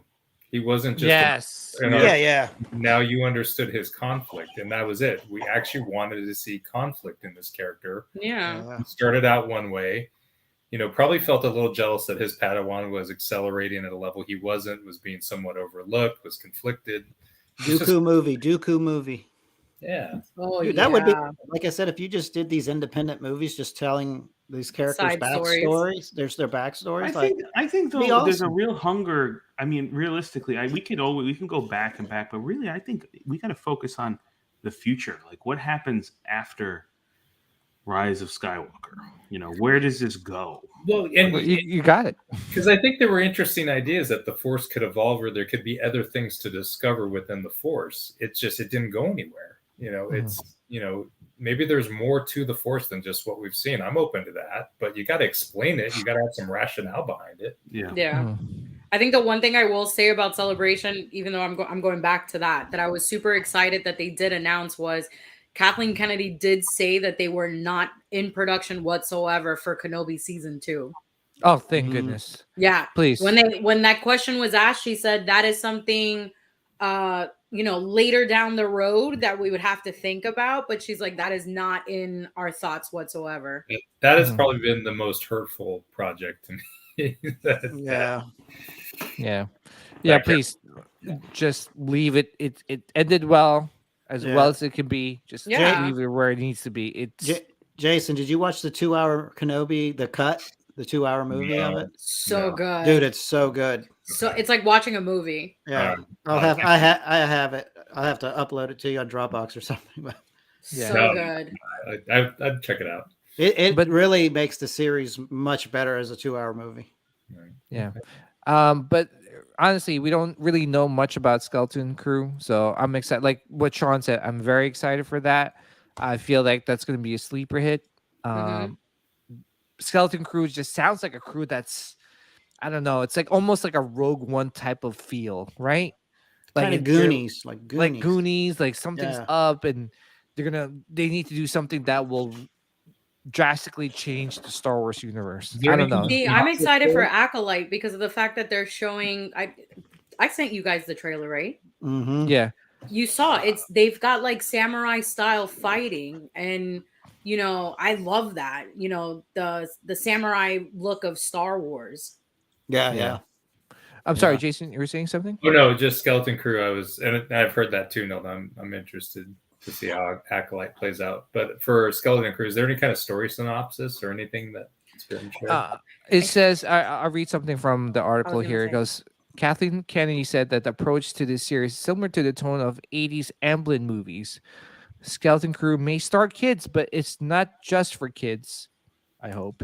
And that's it. Like Arachnophobia? Because it's an in-room teaser focused on a group of children going off into space for an unknown reason. Don't you ever want to do anything exciting? One asks, while adults are desperate for them to return home safely. Near the end, they encounter Jude Law's character who draws something in his hand with the Force. You're a Jedi. So Jude Law is a Force user? Sounds like it. So interesting. Very interesting. I'm Well, I mean, excited. at the end of the Last Jedi was it they were hinting that there's a lot of Force sensitive people. Yeah, where that kid came out with the broom. Yeah, Yeah. The Emphasis broom on boy. Broom Boy. Oh boy. Broom boy. Yeah. That's actually Jude Law's character. Yes, yeah, good. He Sure. grew up and became Broom Boy. Yeah. Actually, the father of Ray's baby. I will push this broom. my god. Dude, an animal. Oh my god. What a Sly anyway. dog. They were going to go that route, but they swept. What it is up. it? She'll be the Padme, and that guy would be the Anakin with the huge age difference. Oh Yeah. my. He Jedi goodness. mind tricks her. You want to have my baby. Oh Okay. my. Okay. All right, Use this Palpatine, though. broom on you. Oh I my totally goodness. want a baby Palpatine. I'm totally on board with this. Oh my Stop god. on with your board baby with this. Palpatine for goodness sake. Anyway, so Come on. I'm gonna draw just- it for you, Dom. You gotta seriously, no, baby Palpatine. Just think of it, little robe walking around the house, like No, just- what you do is you take Palpatine's voice, you kind of age it, put it in a Grogu's body, but with Yeah. a black robe, yeah, and then just have lightning shoot out. yeah, yeah, and just have him walking around complaining about the I'm gonna service draw here it is for you. inadequate, no, mother. no more. I'm gonna do it right now. I'm gonna draw it for enough, you. enough baby Palpatine talk. No, Let's- we're gonna do this right now. This is serious, PJ. This is a big deal. All right, so here's the gameplay for the final gameplay trailer for Jedi Survivor. Jason, have you played the previous one? I unfortunately I'm not a gamer. I have no value to give, unfortunately. But this is making me want to maybe pick it up and give it a shot. This looks Do great. it. I mean, here's the thing too is that like if you haven't played the games and for the people that don't play video games, definitely check out the cinematics on YouTube or something. The storyline is actually really really good, and it's definitely. I'm sure there's someone that put all the cinematics together and it'll tell you the whole story, but definitely give it a whirl. And I'm pretty sure they're going to do the same thing for the second game. I'm excited for this game. There's a Rancor that you get to fight. Like, come on. Nice. I haven't seen this trailer yet. Awesome. Yeah. That looks like a And great you guys game. know Yeah. how much I love the Rancor. And it's a great game, great story, really surprised me. And I'm curious to see where this whole his story arc, leads them up to, like where it goes. But yeah, anybody else excited for this game besides me or? I'm excited for it. I just hate that it's not coming out for PS4. Yeah, I'm the same way. It's like I have to go coming buy out a for new one. PS5. Is it coming out on PC? I play on PC. I forget. Yeah, it's coming out on PC, I believe. It's 150 gigs of storage, though, just to let you know. Okay. Well, it's coming out on the 28th. I might even call out of work just to. Oh my gosh! Hopefully none of my colleagues are watching me right now. Well, yeah, they're not, but still, yeah, I'm really excited for this. For this game. All right, I think we did we miss anything from just really quick on Celebration. From what I heard from people is that the venue was not, I don't know if kind of small, but they said they didn't have a lot of vendors over there. Oh, really? So did you guys see the only booth I saw that was really interesting is the new Novo. The new Nova, yeah. Gentle Giant. Right? I'm surprised Gentle Giant went. Yeah, Gentle Giant went. Well, Gentle Giant released a lot of mini bus. They released Trapper Wolf. They did I think Kid Fisto was one. They did like a couple of like creatures. And they showed it's supposed to be their half scale line, but they're not. But the other bus, the Gamorrean Guard, the Emperor, yes, the Jango Fett, those look. They also released Indiana Jones stuff. I know it's not Star Wars related, but I saw one Temple of Doom little mini statue where he's on the bridge. I'm getting that. Yeah, all those are now on the site. They've got like five different items. Right now. I went to pre-order it yesterday, and then I was like, man, I spent too much money this month on some stuff, so I was like, I'm just gonna hold off. Yeah, here's the Trapper Wolf, which I kind of want it. It's just because it's Filoni. Yeah, that's why I literally just want it for Filoni and just like put it up here on my Clone Wars and Rebels section. Just for cool him. Little, to have a little nod to Filoni in your collection. I could have a swappable head with him wearing the cowboy hat. That's what I wanted to do. Right. Like I wanted to see if they have one where it's just him and his face, and like get him a cowboy hat. Well, we got to talk to Joel. Joel will come up with that. Joel will make a cowboy hat. Yeah, he's working on it right now. Yeah, it'll be done by the end of the show. I know there's some collectors out there that weren't really too happy with some of the stuff that Gentle Giant has been putting out, but this looks really good. That looks like Filoni. That looks like Filoni. The human faces, they can be kind of hit or miss. Lately, they've been more hits, but I've been such a fan of theirs for. I do like this years at this point. They got his smile down. Same. Every Gentle Giant bus that I have here is literally like, even the Fennec that I have, it's so accurate to her face. Yeah. And there is this character. I'm not sure where this character. This is Buck Rogers. No, I'm just kidding. Big Lake. No, that's Jackson. Oh, that's Jackson. Yeah. Yeah, the evil. Well, not evil, but he's the good bunny. Yeah. It was, help me here. Was that in a video game or something? It was the comics. The original Marvel comic back in the day. They introduced him. Oh, okay. And then I remember, but this isn't the first series, like the first actual toy that released him. Black Series released like the comic book versions of, like they did Heir to the Empire. They did Luke. I forgot the name of the creature that he's with, but they did 3 segments of it. They did Heir to the Empire. They did one with Darth Maul. And then they did the Jackson one. Look at those busts. That Gamorrean Guard's badass. Yeah, dude, the moisture. I want the Palp looks trooper. Good. No, the Palpatine. The close up, the face of the Palpatine's incredible. Ooh, yeah, man. Yeah. I like Gamorrean. How much is the Palpatine? It's about $200.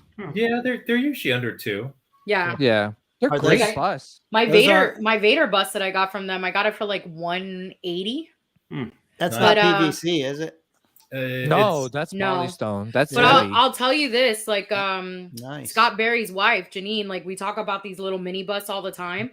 You can find great deals on these for Gentle Giant on Amazon. Some of them are like under 8. They had Stormtrooper ones for like $89, under 100. So they're hit or miss. If you catch it like at a right time, you can get good deals on those. Yeah, that's where I got to do Cad Bane on there. And if you guys don't follow Joe Mena, he's a fantastic sculptor. Has been around forever. He did the Jango Fett bust. Oh, did he do the Jango? Nice. Yeah, I follow him on Instagram. Yeah, he's incredible. Yeah, here's one more picture of what these are prototypes. Mm. Jumbos. The jumbos. Yeah. Oh, I love the. What's the one on the left called? Slice noodles. Yeah, I love the singing. That's one of my favorite scenes too. When they added it to the. How does the song go? Jeez, does anyone remember her singing? I'm not gonna sing it. Meow. Screaming cats.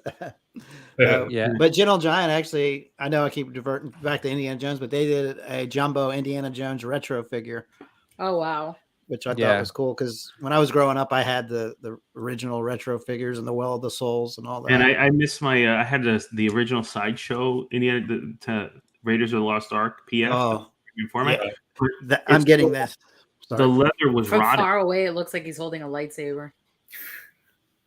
Yeah. That's This just is machete. fantastic, especially the environment diorama around it. That's awesome. Yeah. That's really nice. Do they have eight- other in the line? Do they have the other ones? That one's $80. Yeah. Yeah, dude, I was wondering about that, Sean, because the price is the scale like. I looked at it, it's like 12 inches tall.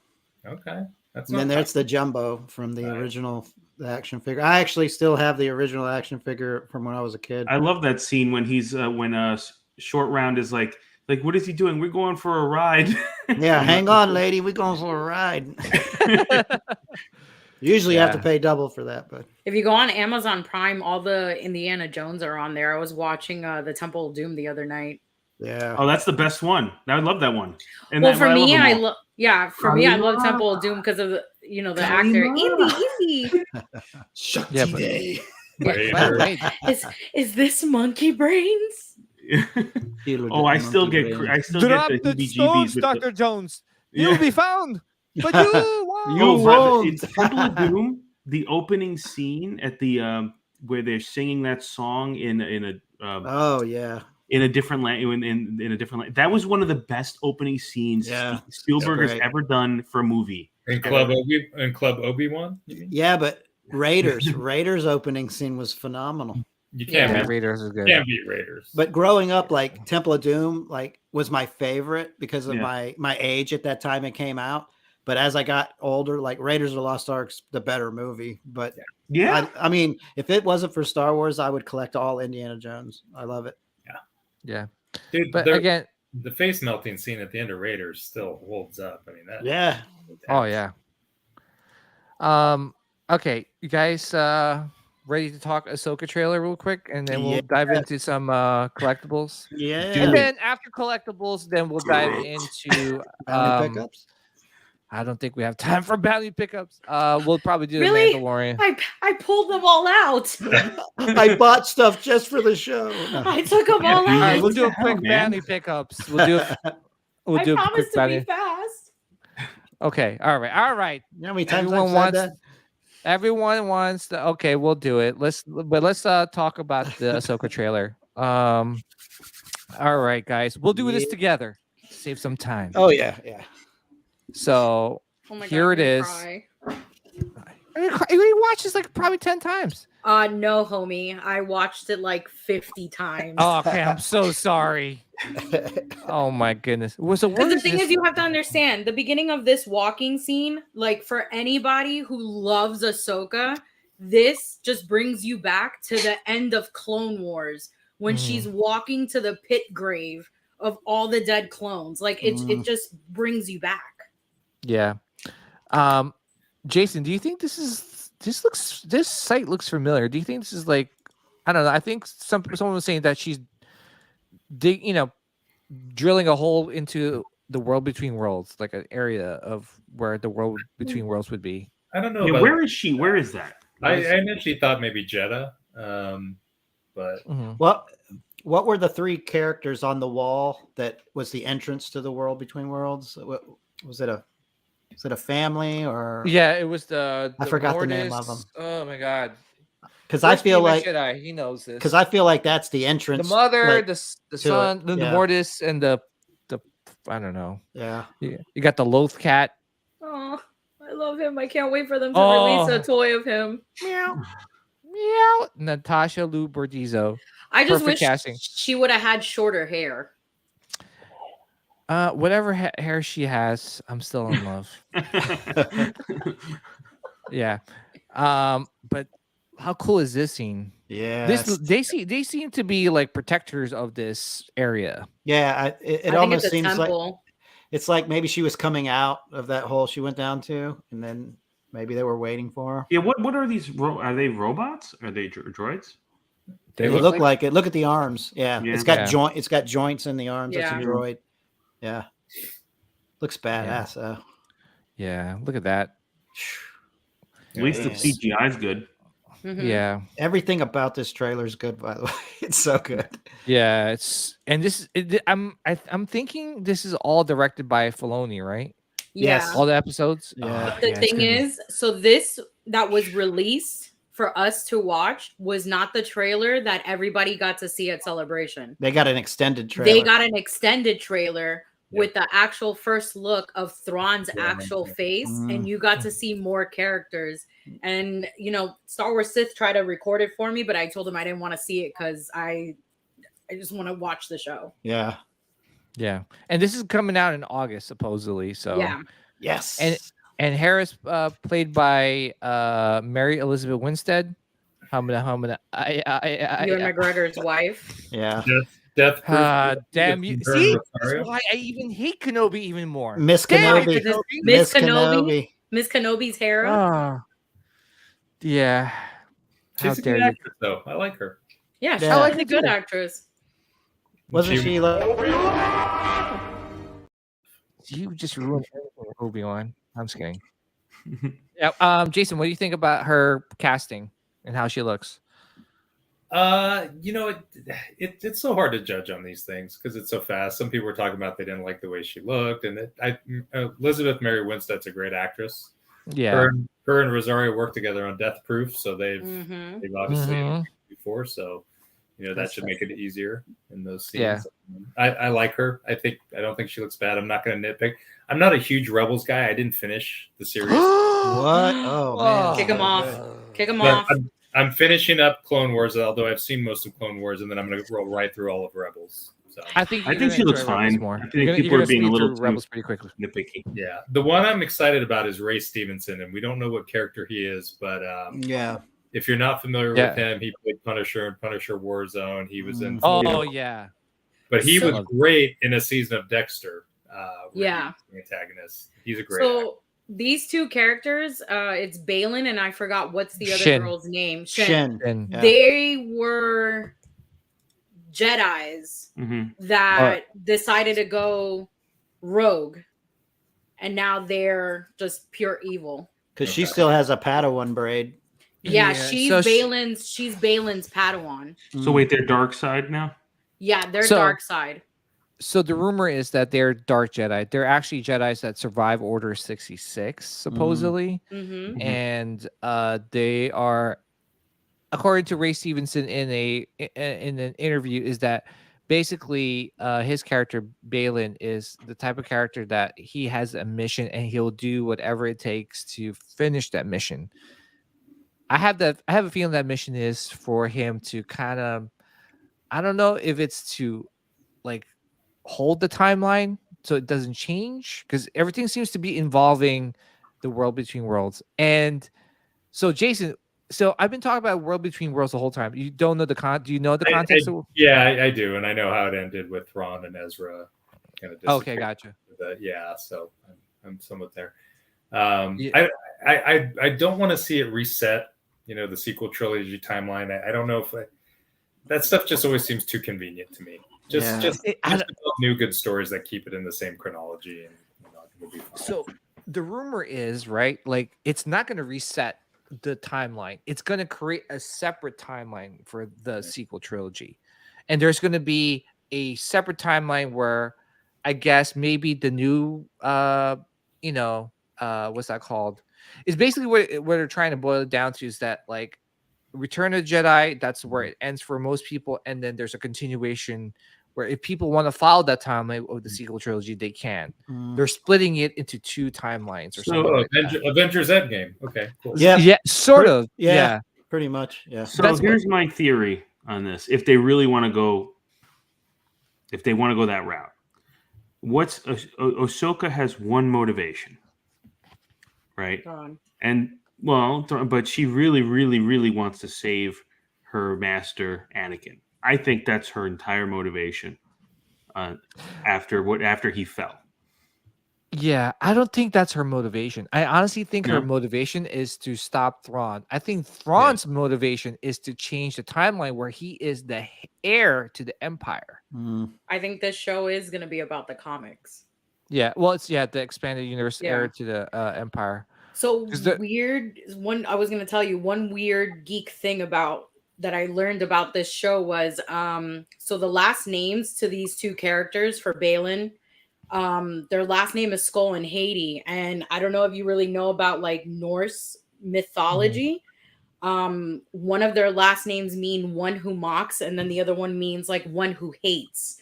So they're trying to tie this in with like somewhat of like a Norse mythology for their characters. Oh, yeah. Because when before I realized his name was Balin, and we learned like the very first time I saw it.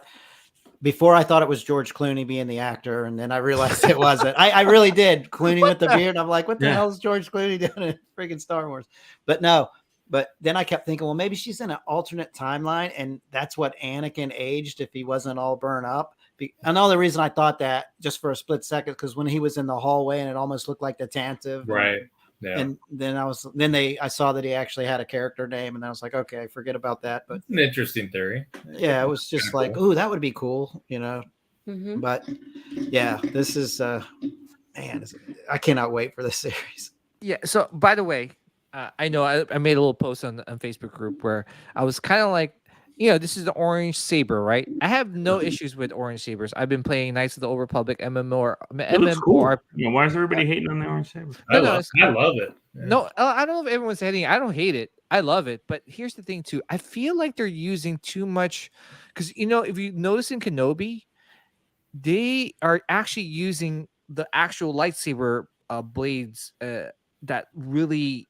You know how they used to the do NeoPixels, like the NeoPixel, where they're like super bright, and that's what they're using for reflection, and maybe they'll add a little bit of like post-production CGI.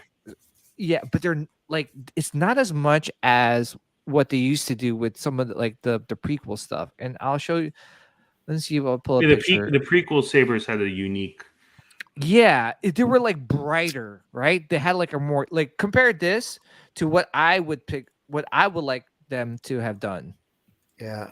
Did like this, like how it's brighter in like, and there's like that hue, like that glow effect around it. You know what I'm saying? Yeah. Did you see any of the videos where Filoni was trying to break down why the saber's orange?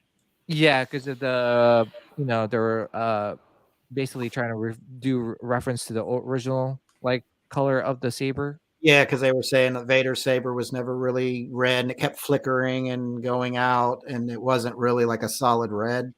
Yeah, so he was doing... which I tell again. Really? I wish they had that little glow effect. If you guys know what I'm talking about, because it just looks too much of a toy to me, and I've been feeling like that since Kenobi. You know what I'm saying? Yeah. I don't understand why it's not red. He was explaining it's not red because it kept flickering out. I don't get it. Well, if you watch the original movie before they did the remaster, so Vader's lightsaber wasn't like a very solid like red, because they wrapped the blades with like that reflective material, so it didn't hold a solid red. And I guess the way the light hit it, and it just kept like, it was almost like shimmering. I guess it didn't like hold its opacity. And I think that's what he said. He was doing kind of like a nod to that. But I'm like, the nod's cool, but with all of our technology, like, let's light this bitch up. Thank you. You see it though, Sean, right? Like, I know what you're saying. Yeah. It's like, okay. Especially when they twirl it. Like, watch the Duel of the Fates. Like how, like when Maul is like, like he's fighting. It's like, yeah. So here's a question, and this group probably knows the answer. Do kyber crystals ever start to diminish in power and output? I don't think so. You almost feel like they do, because in the original New Hope, Obi-Wan's saber, kept cutting out. Mhm. So what if that's the case here? Maybe their sabers are starting to diminish. Flicker. Yeah, Because but do Jedi's like their force power? Is it tied to the Kyber crystal? Because Obi-Wan was older and weaker, and maybe that's why his saber was flickering out in the New Hope. I don't know. yeah, I I'm think it not was just the sure. style that the movie style. I think that's what Lucas was going. Lucas even said the first movie he wanted to give the illusion like the lightsabers were like really heavy and they had to wield them like very like hammers. Yeah, you yeah, know? like an And then executioner he sword. decided Yeah. later on that he didn't like the idea anymore. He wanted to be fast. Here's my question, right? Is that I honestly think that the orange is meant to represent that they are completely like not converted to the dark side. They're dark Jedi. Like they have their sole purpose to do something good, but to get to that good, they're committing like really bad actions. Yeah. You know, like But well, I heard the Sith crystals are actually synthetic. Like they make their own crystals for the Sith blades to make the red. yeah, they bleed it or something like Yeah, that. they do something they forge it or they do something where it's like a synthetic crystal. It's not like they mine it and do their thing to it. So maybe it's a cross. I don't know. Maybe they tried to make their own and then it's not as powerful. Who knows? Yeah. But we know that'll never be explained because Filoni's already explained it. Well, I was just doing an homage. I was to going New to say Hope. we're asking questions. Yeah, we're just hypothetically making shit up. So. Yeah, Yeah. typical Star Wars fans make it. Yeah. Yeah. It's just Part of the fun. But by the way, we get to see Sabine here. It looks like she's still, So I think we talked about this once in the forums, and this is my only nitpick with the Rosario portrayal of Ahsoka. Is she's so stoic and just like in this scene here, there's just no playfulness to the character, which kind of betrays what we knew about her for so long. I know she's been through some shit, she's been hardened, but it just seems like deep down, especially now with the Empire gone, there still should be some spark. She's just very sedate and stoic. Yeah, she needs a man. Oh wait, did I say that out loud? Shit. Sean, I'm telling you, I tried. I know. I tried. I literally said to her, "These are for my friends." I go, especially my friend Sean. He loves you. She needs a companion. Yes. So here we go. We got like looks like the new Republic senators, right? Mon Mothma. So Jar Jar. Yeah, it's kind of weird because she's like, because she looks. I don't know. I guess she looks older here or younger. I don't know. I can't tell. But Yeah, she looks older. A little bit, but not too far from Andor. That's where I got a little confused. If this, right. Like in Return, she was a little bit older. Yeah. She wasn't Mon Mothma. So I hate to be that loser that's bailing first on the party, but kids call. Oh no! Oh yeah. Okay, yeah, it was going a little long, Jason, but no, it's been a blast, and really, again, thanks for having me, man. A lot of fun. We gotta have you on again. Yeah. We'll definitely set that up with a lot less Star Wars talk, and we can less Star Wars focus on you. Oh man, yeah. This is what I like to focus on. Nilda, Dom, been awesome to meet you. Bye, you too, man. Have a good night. All right, Jason. Man. Yeah, we'll keep in touch. All right, man. All right. Thanks. Yep. Okay, so this is basically Mon Mothma. She is a little, and here's Thrawn. Shot of Thrawn walking. So I can't wait for this show, guys. This is seriously. I know. That's why I said this is like. I feel so good about it, but I'm just. I know. So do I. You've got that in the back of your mind, like, please don't ruin this. Look, George Clooney. I don't know why. Like I'm so like intrigued by this character. Maybe it's because he does look like George Clooney. Wait, stop right there. Is it me? Go back real quick. I hope Ahsoka F's him up in this scene. Just F's him up. Hey, is that the setting, the lights of the set back there? And it looks like those are like the cameras that are set up, the motion cameras. Am I not? No, seriously, I'm dead serious. It's a teaser trailer, Sean. I know, but like they didn't edit it. No, I think this is like a dig site. No, it looks like that looks like some sort of constellation around them. The even like to a the map. right.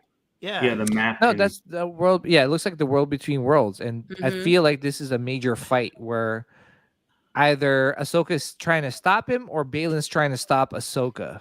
One of Yeah. the two. Well, which is obvious, right? Like, duh, PJ. Like, Oh. what do you think is going to happen? They're fighting for, I don't know, for the hell of it. Yeah, But yeah. So, yeah, this, look at that. Yeah. See, what's the thing? He's like reminds me of an old like knight, like Knights of the Old Republic. Just the Yes. armor, his stance. I mean, the way he fights is just very like almost rigid. Like he just and yeah. I mean, I'm interested to learn about his character. He's about to get rocked. That's what's gonna happen. Yeah. And I honestly think that there is something that he is fighting for, like legitly, like, you know, I don't know. Maybe it's for Thrawn or I don't know. Maybe he's doing it for himself. Well, I mean, we shall see. Right. Yeah. That's the thing though. Anytime you look at this trailer, like we just don't know what timeline we're at. You know, is that present day? Where is this? Like, we don't know. Yeah, we got Hera here. She looks good. She looks good. I'm wondering if we're gonna see like a flashback of Kanan. And can you imagine if Force Kanan's- Ghost? Force Ghost, and then if he's a Force Ghost, is he gonna be played by Freddie Prinze Jr.? Oh, you'd have to. You. I think so because I think he would fit perfectly. Like Dude, he hates most of stuff with Star Wars. He always complains. Does he? Yeah. yeah, but I think this is Filoni, and you know, Filoni and him are they're buddy, right? Because of the Rebels, right? I have one complaint here. In What general, can they throw some dirt on some of these costumes? Oh my goodness! Oh, because they're too clean. Yeah, it doesn't look. It looks too clean. Everything looks too clean all the time. That's not Star Wars. It's gotta look Thanks, like Tom. I didn't even think about that till now.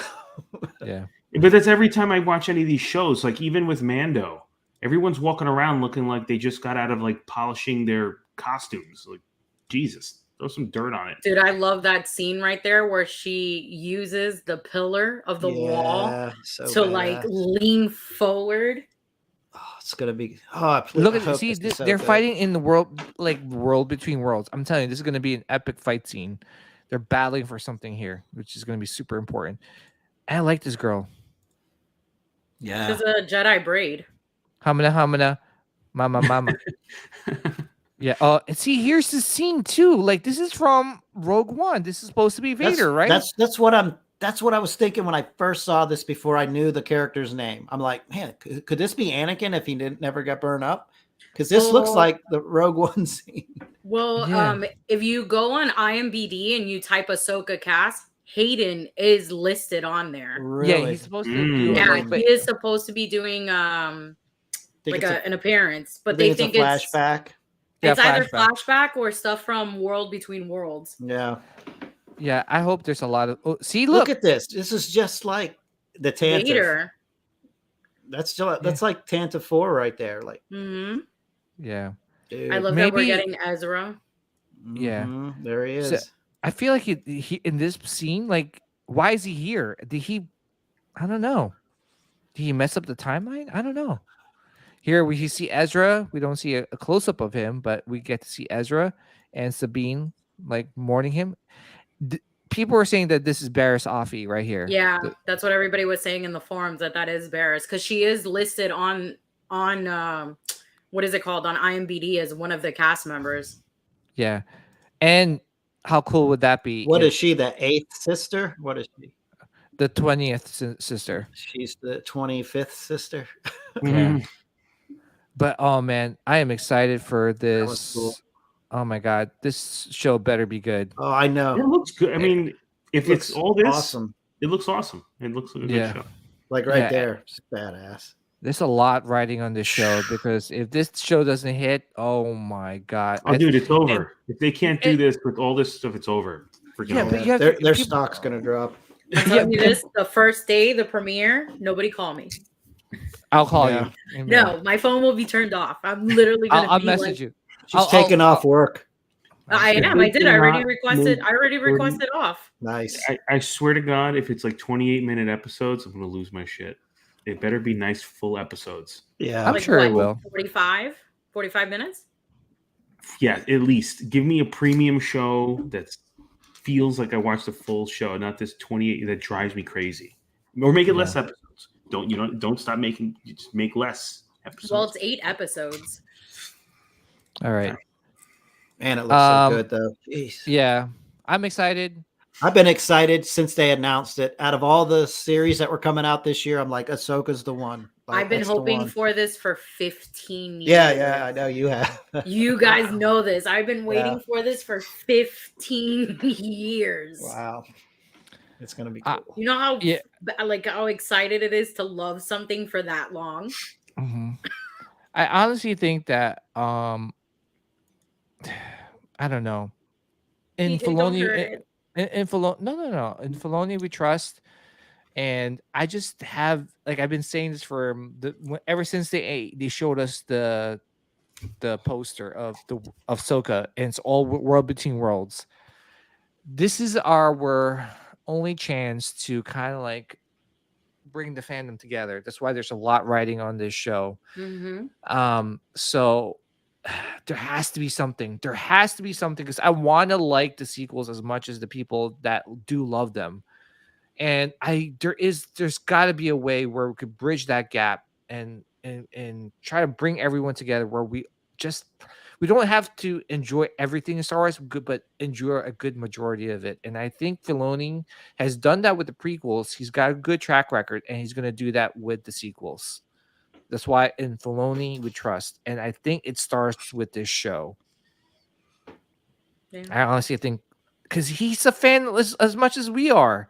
I'm sure he hates to see Luke Skywalker being the way he is. Oh man, but I think he's investing more into this character this show because of the fact that Ahsoka's his baby. He made that character. Yeah, I think Ahsoka is his baby, but he's also a big, huge fan of Star Wars, right? He mentioned Thrawn as the heir to the Empire. This is referencing the Heir to the Empire book by Thrawn. It's an expanded universe, but I feel like he's pulling a lot of that stuff out of there and incorporating into this show and into Thrawn as well. So I don't know. I have a feeling he's got a big game plan for us, and I think we're going to like it, honestly. Maybe he knows KK's out and he's already got it mapped out. I think so. I honestly think so. Because honestly, the writing's on the wall. Galactic Star Cruise is not doing good. The sequels didn't really sell any merchandise. Are you guys into finance and stuff? Have you guys listened on the investor calls? No, but every time we've talked about the park, you've always given us insight about what's going on. Well, so the investor calls, I don't know if you guys know this, but whenever the CEO or the CFO do their quarterly results, you can dial in on Disney's it's public information, so you can dial in on their Zoom call. And let me tell you something, Iger got grilled by investors this time, just absolutely grilled, and he was not comfortable because what they do is they screen the questions, but then they lied. The people who they were from Morgan Stanley, Goldman Sachs, were asking straight up when are you going to take the agenda out of this stuff, and because the investors are watching, so he's getting a ton of pressure. I suggest next time there's an investor call, you guys just dial in. It's like a Zoom call, and you could hear what's really going on, down and dirty at Disney, because it's this one was really uncomfortable. He couldn't wait to get out of that room. It was wow. One guy said, you know what? I'll send you the link. It's all recorded. You could just listen in on it. It's they have no choice. They have to make it public information. That's why they try to screen all the calls. That's any company. You can listen in on all their quarterly results. Yeah. All right, let's keep on the ball rolling. I know we're going a little long here. We're just gonna talk about collectibles. I'm sorry, I think we might have to delay the bounty pickups for next week. We still have Amanda to talk about. So we got Hot Toys here, releasing some Return of the Jedi stuff. That's awesome. That's freaking awesome. Well, this is pretty much like the quarter scale that they released a while back. Yeah. And they just made it into a 1/6 scale form.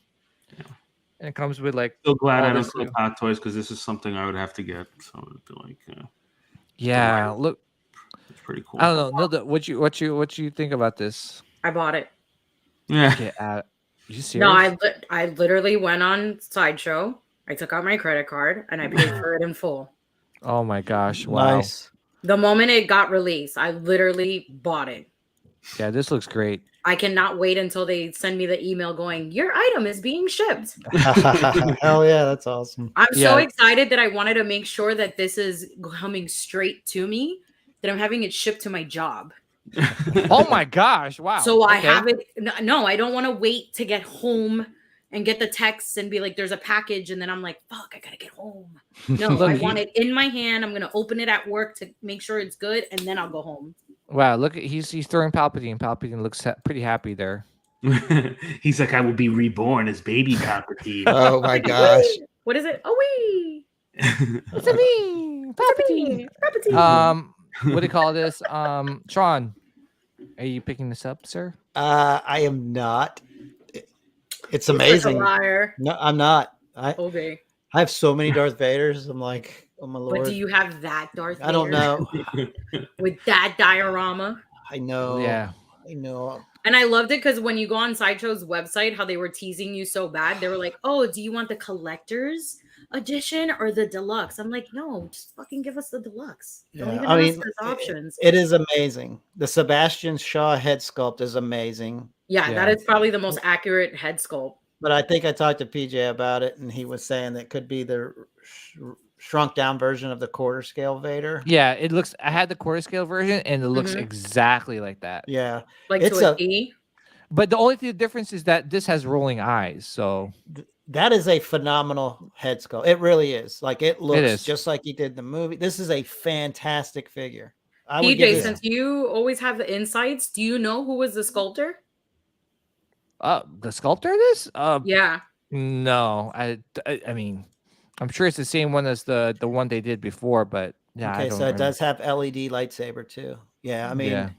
honestly, I would give this figure a 10 out of 10. Like I think it's that badass.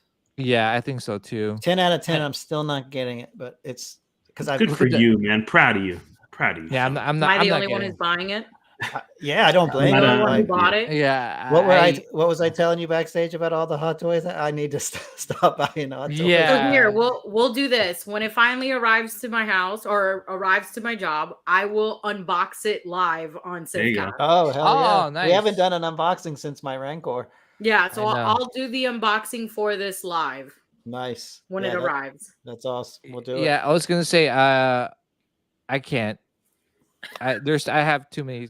I had to have too many Darth Vader quarter scales. I can't get another 160. This looks phenomenal. Like this is It is. amazing.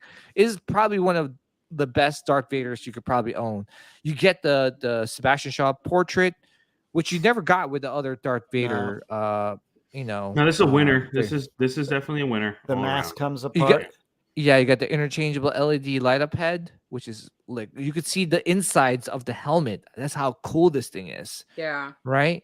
You got like a diorama base. You got like, places to hold up What does like. this thing run? How much is this?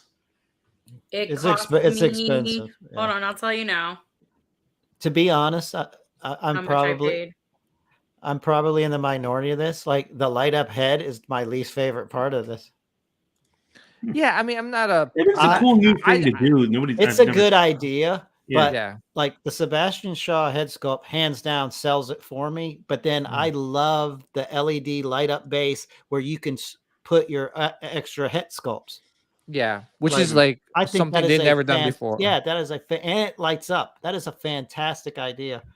So Yeah. with this shipping and everything included, I got the deluxe version. It comes out to $390.17 Yeah, with taxes included. Yeah, but you get a lot with this. you get a figure, lot though. with it. This thing's phenomenal. That's why Yeah. I wasn't too upset about buying this because how many? It comes with what? 4 interchangeable hands. Mhm. Yeah, The 2, or is it 2 or 3 helmets? you get the head sculpt Yeah. and 2 helmets. Yeah. Yeah, head sculpt with 2 helmets. And then yeah. you get the diorama. Like that alone itself is beautiful. Yeah, Mhm. it's awesome. I think what I Yeah. would want to do is I want to get like you know how like you have your background, Sean, with your Hot Toys, how it has like the pictures in the background. Yeah. I want to just get the rest of like Darth Vader's chamber Mm-hmm. and kind of have that. Oh, that would be Yeah. cool. Yeah. Yeah. That thing's freaking awesome. Yeah.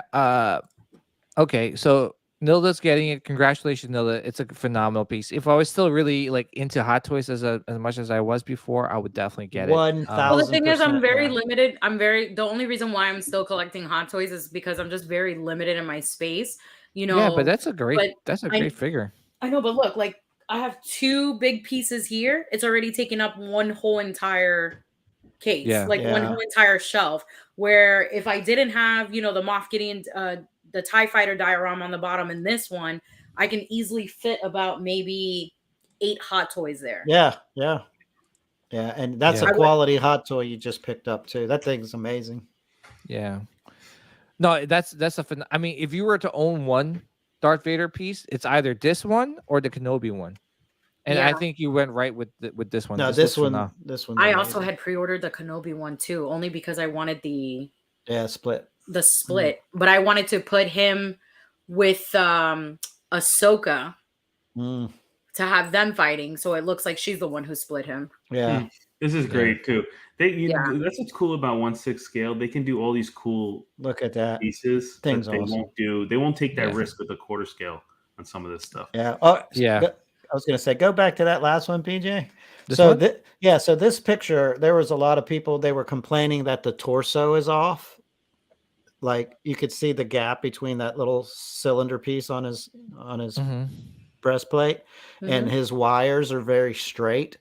I actually sent you in our private chat. I sent us a picture of the on set C-3PO, and that one's actually pretty accurate.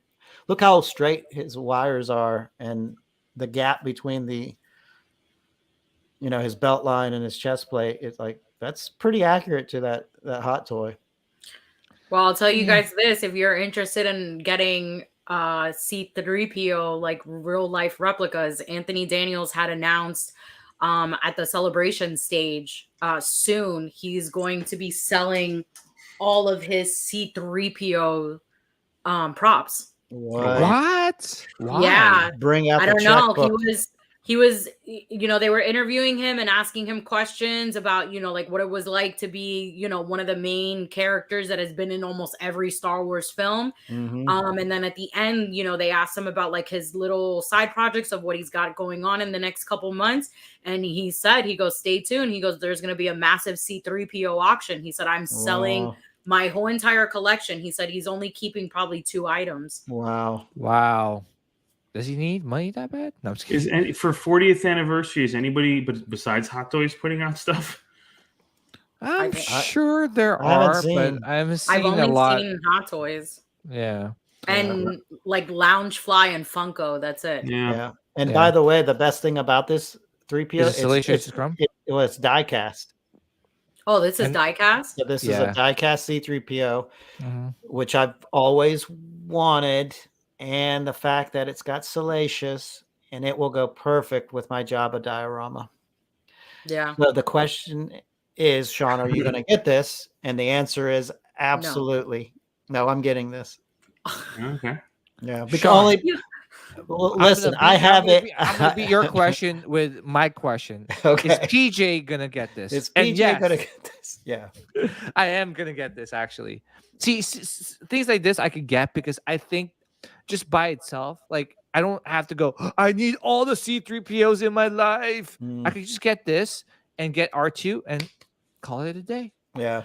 Call it a day, Well, the one thing I will say about this that I like the most, that this one actually looks like, more accurate to the movies. It's got like the dirt on it. Yeah, this looks fantastic. And I love the Salacious pulling the eye out. Yeah. Yeah. So yes, I'm going to get this and I love the the packaging on this. Yes, so good. Yeah, this looks phenomenal. Like again, complete. Get my C-3PO, and trust me, as a Hot Toys collector for all these years, I've been dying for a C-3PO, which we got with the prequel one. But a die But it's not C-3PO unless it's gold. Yeah. See, the thing is like I would love to buy this. Like I've never like C-3PO is not one of my top characters, but like afterwards, just during celebration and watching and hearing some of the side stories of Anthony Daniels and like stuff that's in his new book, like some of the stuff that he went through in this suit was insane. Yeah. Like having to pee. Like he couldn't pee in the suit. They literally had to have a group of people lean him forward so he can pee in a bucket. The back of his helmet, it opened in the back, and they would put towels back there because he was profusely sweating. Yeah, it was funny. I saw an old on-set photo of him on A New Hope, and he was smoking a cigarette through the little mouth. Yeah, yeah.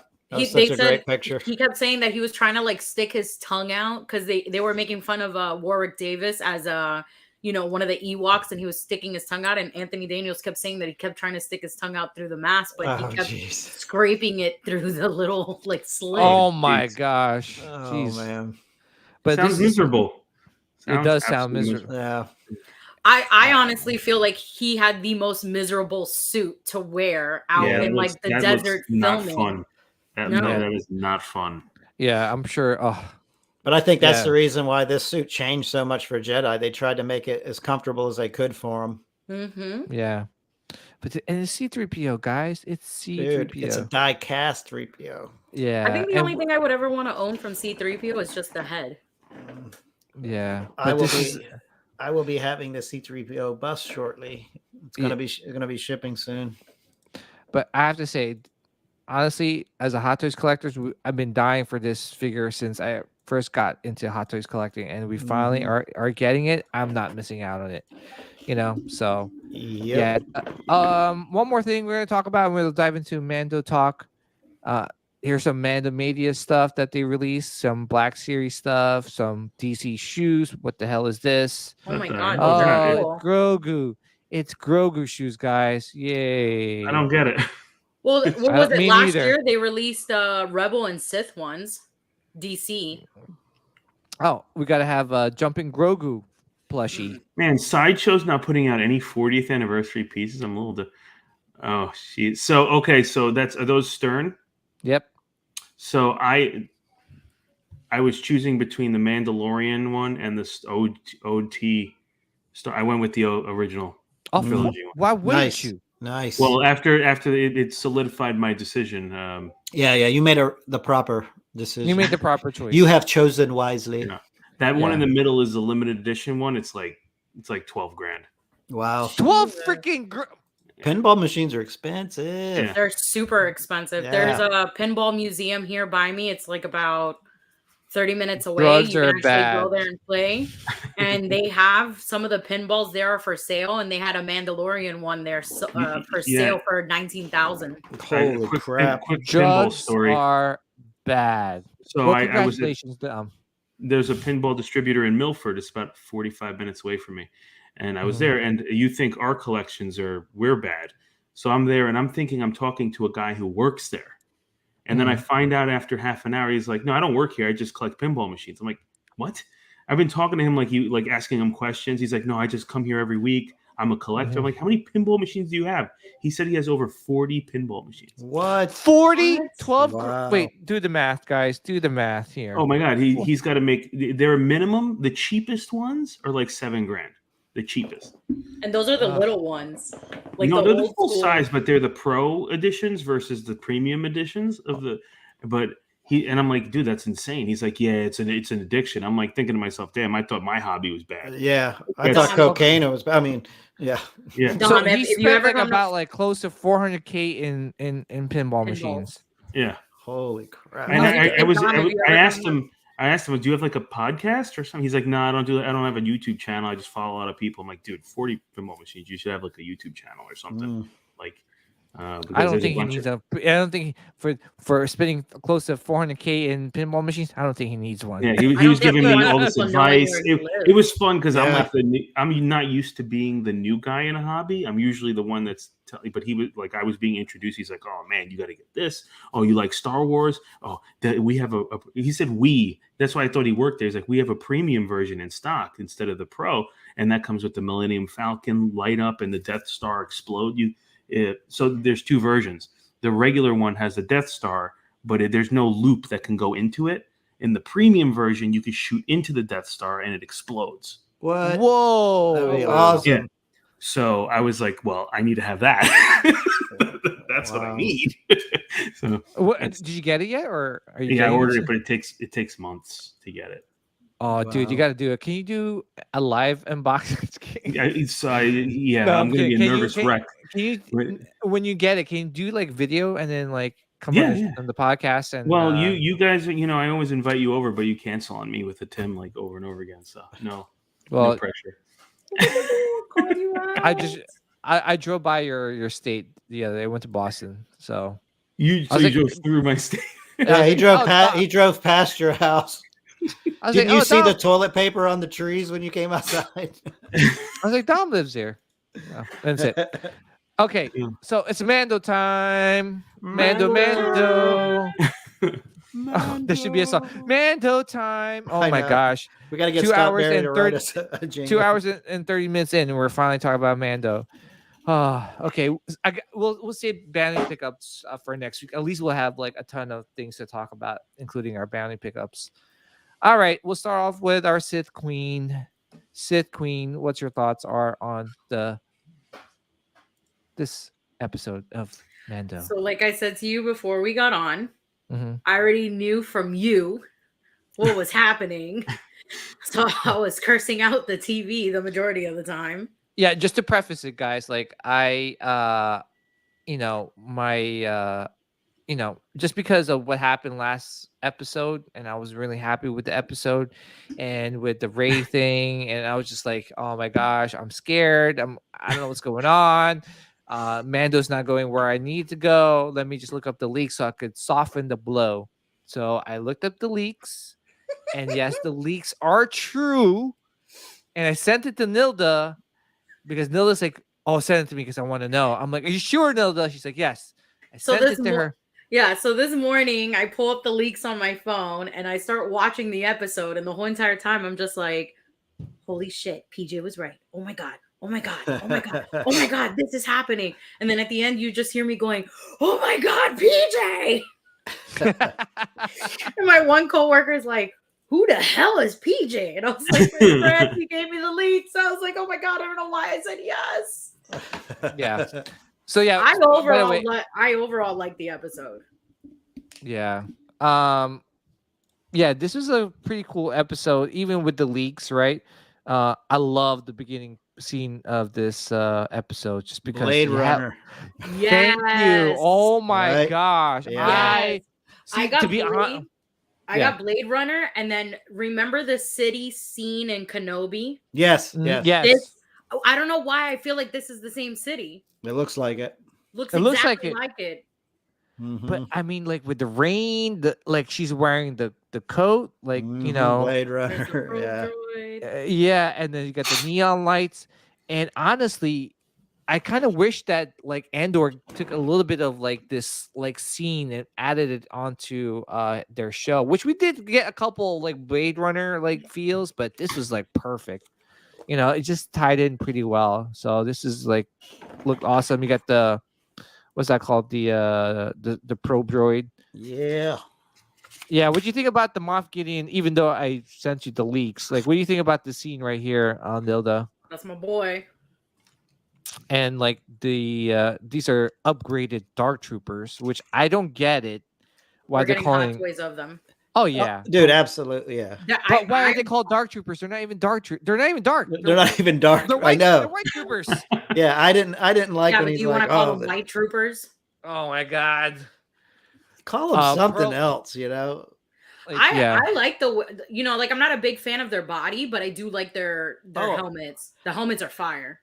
I like Yeah. him because even when I saw this scene, I actually said to myself, I was like, man, every time Gideon's in a scene, he's got some badass troopers around him. Yeah. Yeah.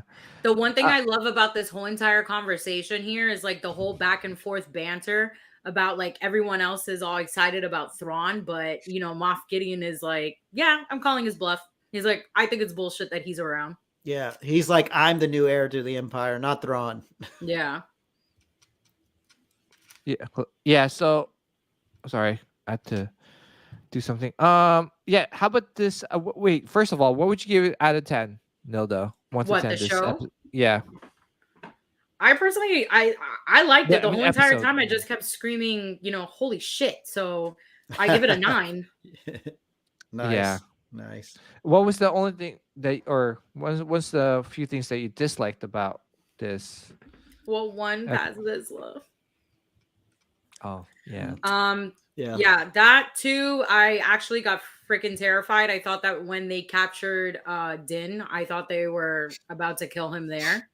Mhm. The only one thing that I did not like, and as much as I love Giancarlo Esposito, I didn't like that they gave him, a Mando suit, and he kind of looked like Gar Saxon.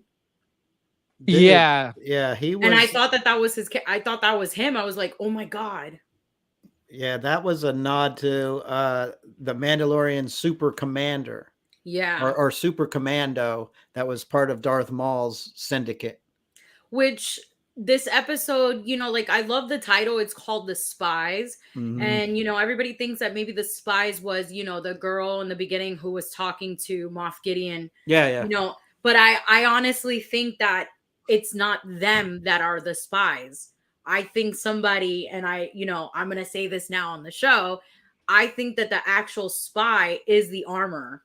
Yeah. I think so too. Because if you really think about it, she was the one that said, hey guys, you go down there, we stay up here. Yeah, and then she's like, wait a minute, I'll just take these guys and get the hell off this planet real quick. Yeah, I feel like they're part of Maul's group. Yeah. Either she's a Zabrak, and that's why she has the horn helmet to go over her horns, or she was part of that syndicate. I think it's a mixture of both. Yeah. But, like after, I kept looking at the title and I kept going like the spies. Like after the show ended, I had like a good solid 30 minutes before work started. And I just kept sitting there and I kept Googling and then I kept looking up images. Like my mind was going everywhere. And thank God I have 2 screens at work. But the whole entire time I kept saying like, the title, The Spies. I'm like, they just wouldn't give that title to just one person. I'm like, I just truly feel like the armor, as much as I love her character, it, like how PJ said it, like she kept saying like, oh, why don't you guys go here? She's, for somebody who dislikes Bo-Katan so much, now you're siding with her. She buddied up with her awful quick. Yeah, way too quick. Mm-hmm. Plus, to complete the purge of Mandalorian, what's the best way to purge all of them is to get them together. And who's the one that got who the armor? Yeah, she's the one who suggested to get them all. Because she knew that Bo-Katan was that one, middle lining between both sides that she can get all of them to come together. Like, look, they go back to Mandalore, and then out of nowhere, she was originally there with Din, and when she goes back with all of them, a huge pirate ship comes, and it's, people who were part of her group. Why weren't they there earlier when she was there? Yeah. It's all orchestrated, especially the fact that it was a trap.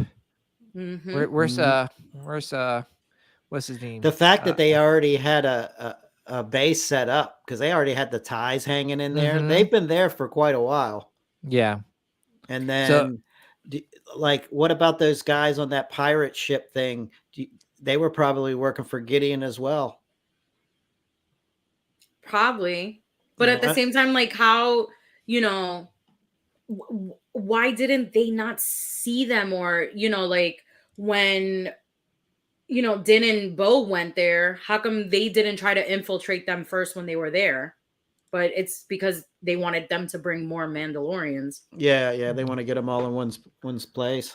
I'm pretty sure we'll find the armor's true, feeling of what she wants to do in the next episode. I think so too. that's going to be the big shocker for this season. Like, you know how at the end of every season there's a shocker moment. Yeah. And that's what that's going to be.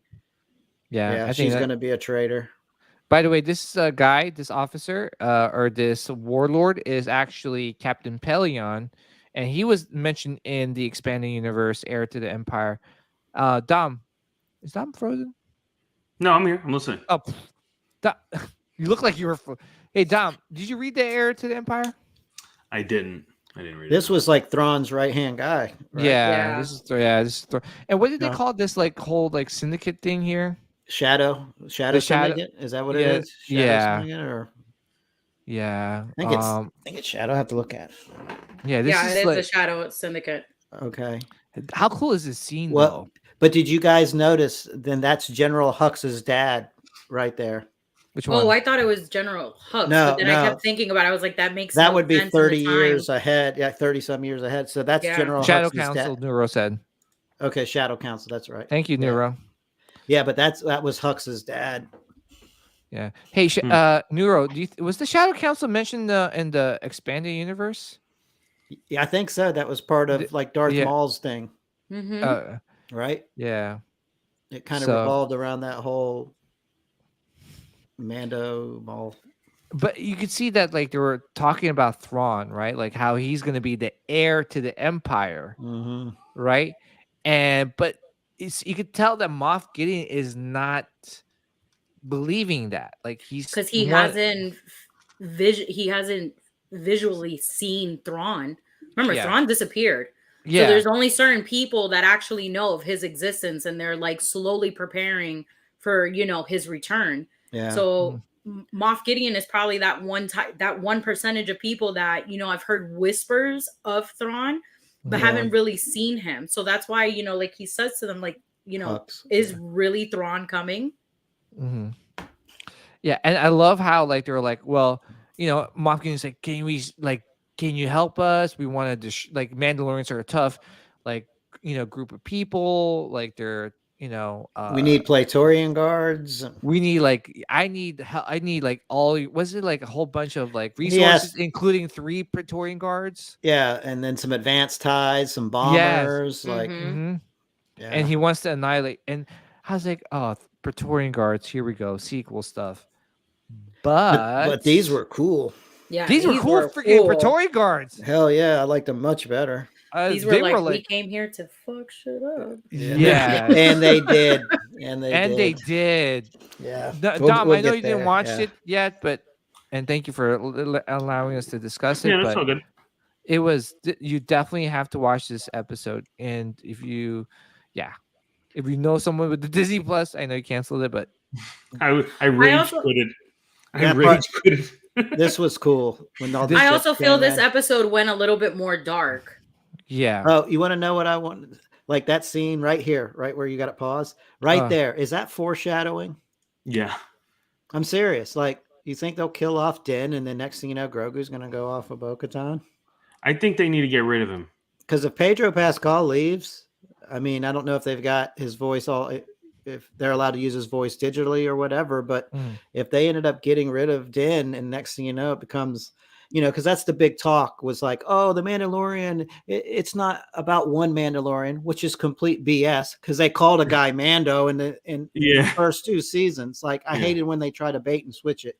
Like, no, Mandalorian's everything. It's like, no, it's not. The show started out, it's about him. He's the Mandalorian. They call him Mando. But now, who knows where this is going to go? Yeah, but did you notice that conversation that him and Bo had by themselves, where he was telling her, like, I support anything that you want to do. Yeah. I feel like that was like the same way as Boba Fett was like passing on the torch to Mando. Yeah. I feel like this was Mando's way of saying, like, I led this long. Mm-hmm. It's time for you to do this, because you are the reason why we're all here. Yeah, that's why I thought this was like foreshadowing. Yeah, like he was like passing the torch to Bo. Yeah, and I think Bo's gonna take this.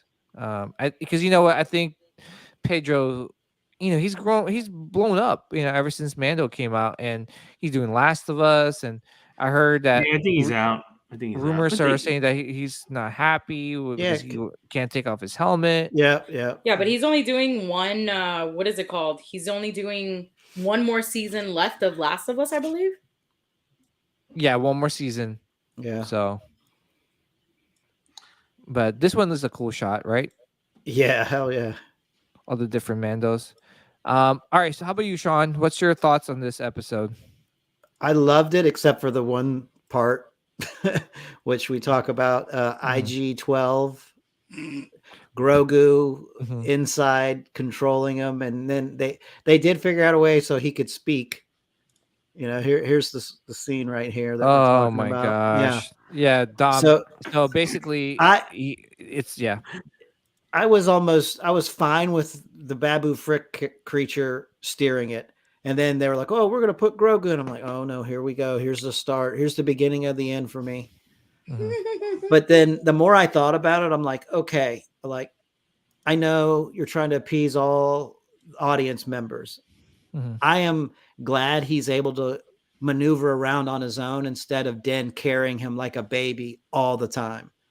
So it kind of like gives him a little bit of independence. So eventually they're going to have to CGI Grogu to make him like you walk around and do stuff. Yeah.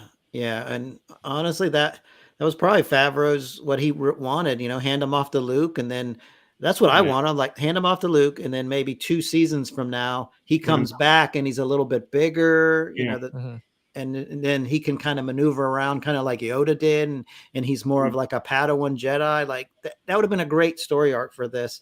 But they try to play up on the cuteness factor, like way, way too much. And that's what bugs me. And I know a lot of it's my age, because even, you know, I was 10 years old going to see Jedi. The Ewoks didn't bother me as much, you know, and as I get older, when the Ewok scene comes, I'm like, it's okay. And people, you know, I bitch about Grogu, but people think I don't like him. No, I like the character, but I don't want the entire series to be about this character. And, you know, he's supposed to be gone for Luke for 2 years. You figured he would kind of mature a little bit, but he's so still, they try to feed on the cuteness factor because it makes money. Yeah.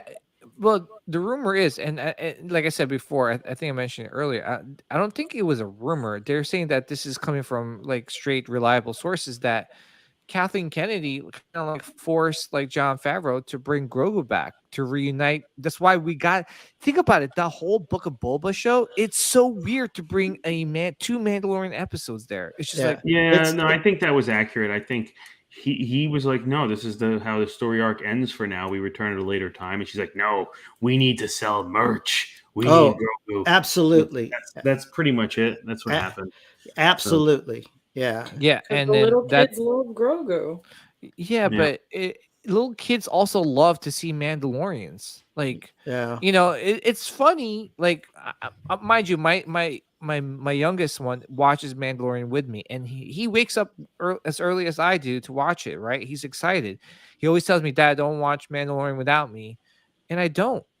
But he's excited for the Mandalorian. He's not excited for Grogu. Right. How old is he? He's 7. Oh, my son's 7. He could care less about Star Wars.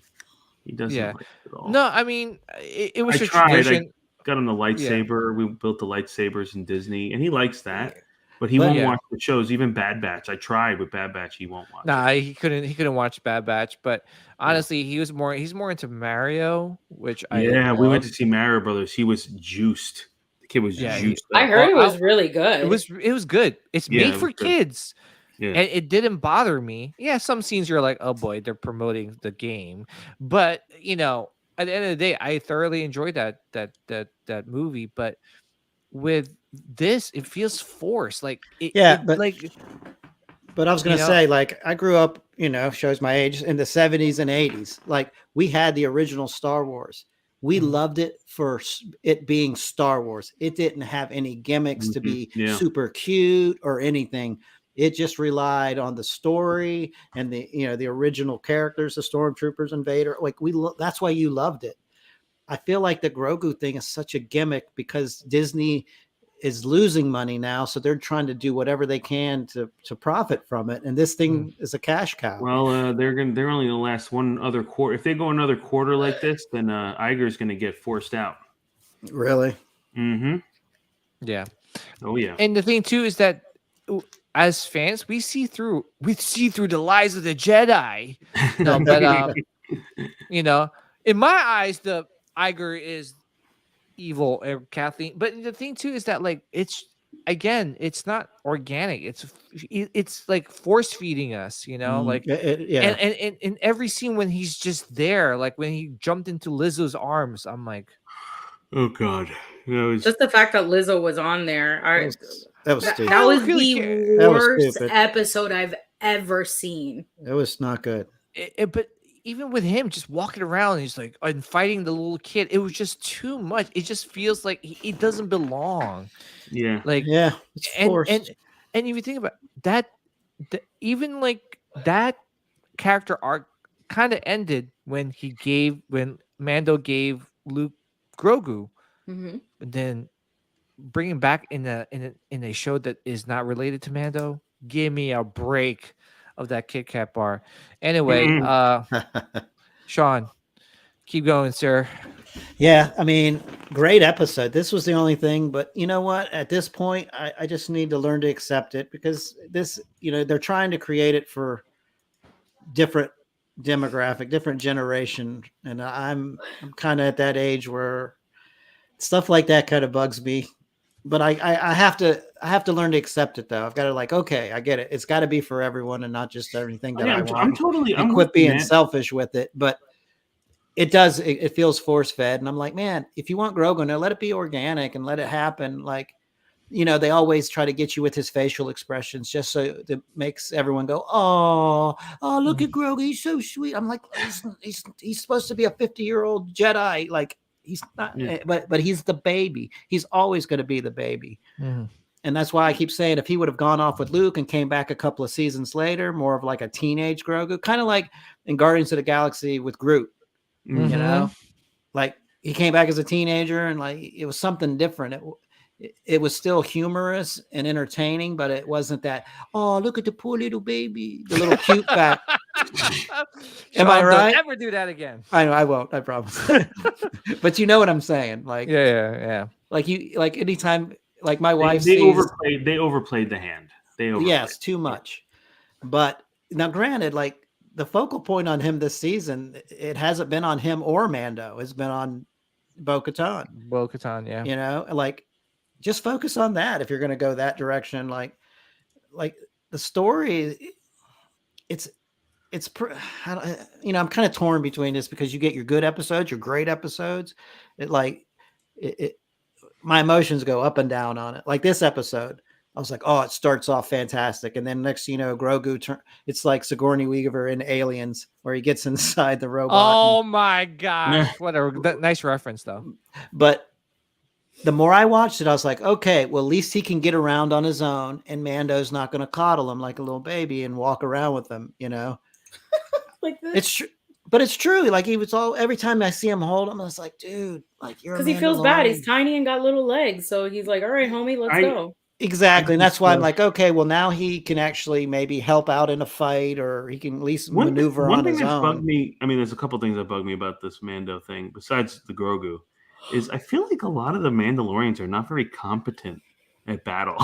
Like they get their ass kicked. Yeah, like you're supposed to be Mandalorians, you're supposed to be warriors. And I feel like they get smacked around a lot. It's just I don't know. Yeah. No, but yeah, go ahead, Sean. Sorry. Yeah, I thought, oh, we're gonna get a little Costco Reeves in this series. You got to see her, but you didn't really see her kick some ass. 3 words. Yeah, right. I'm just like, as soon as I saw her get up to like address Bo, I was there going, oh my God, she's gonna talk. Yeah. And then she literally just said 2 words. Yeah. And then I was like, okay, Sasha Banks. So Disney paid you hundreds of dollars to get on the show to say 3 words in 2 episodes.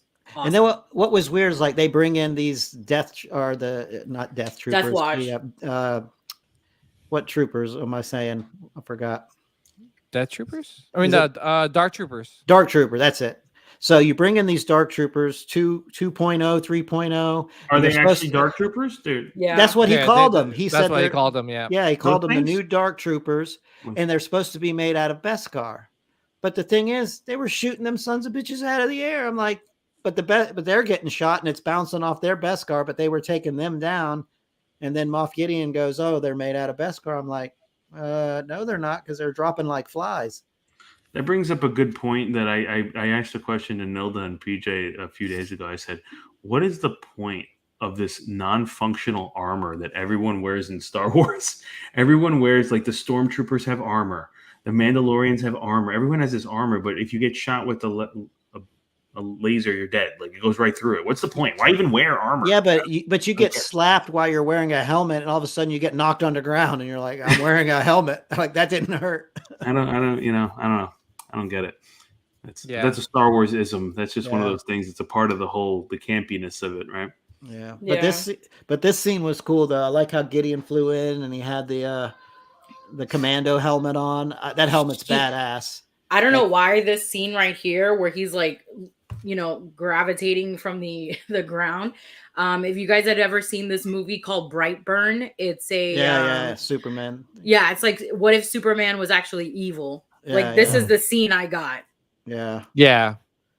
But yeah, this was like, I really enjoyed the episode. Like I said, I got over the Grogu thing, and then I like the entire story behind it. And like we said, I definitely think the armor is in on this, because she hightailed it out of town when she knew what was going down. She's like, "Oh yeah, I'll take them. We're out of here." Yep.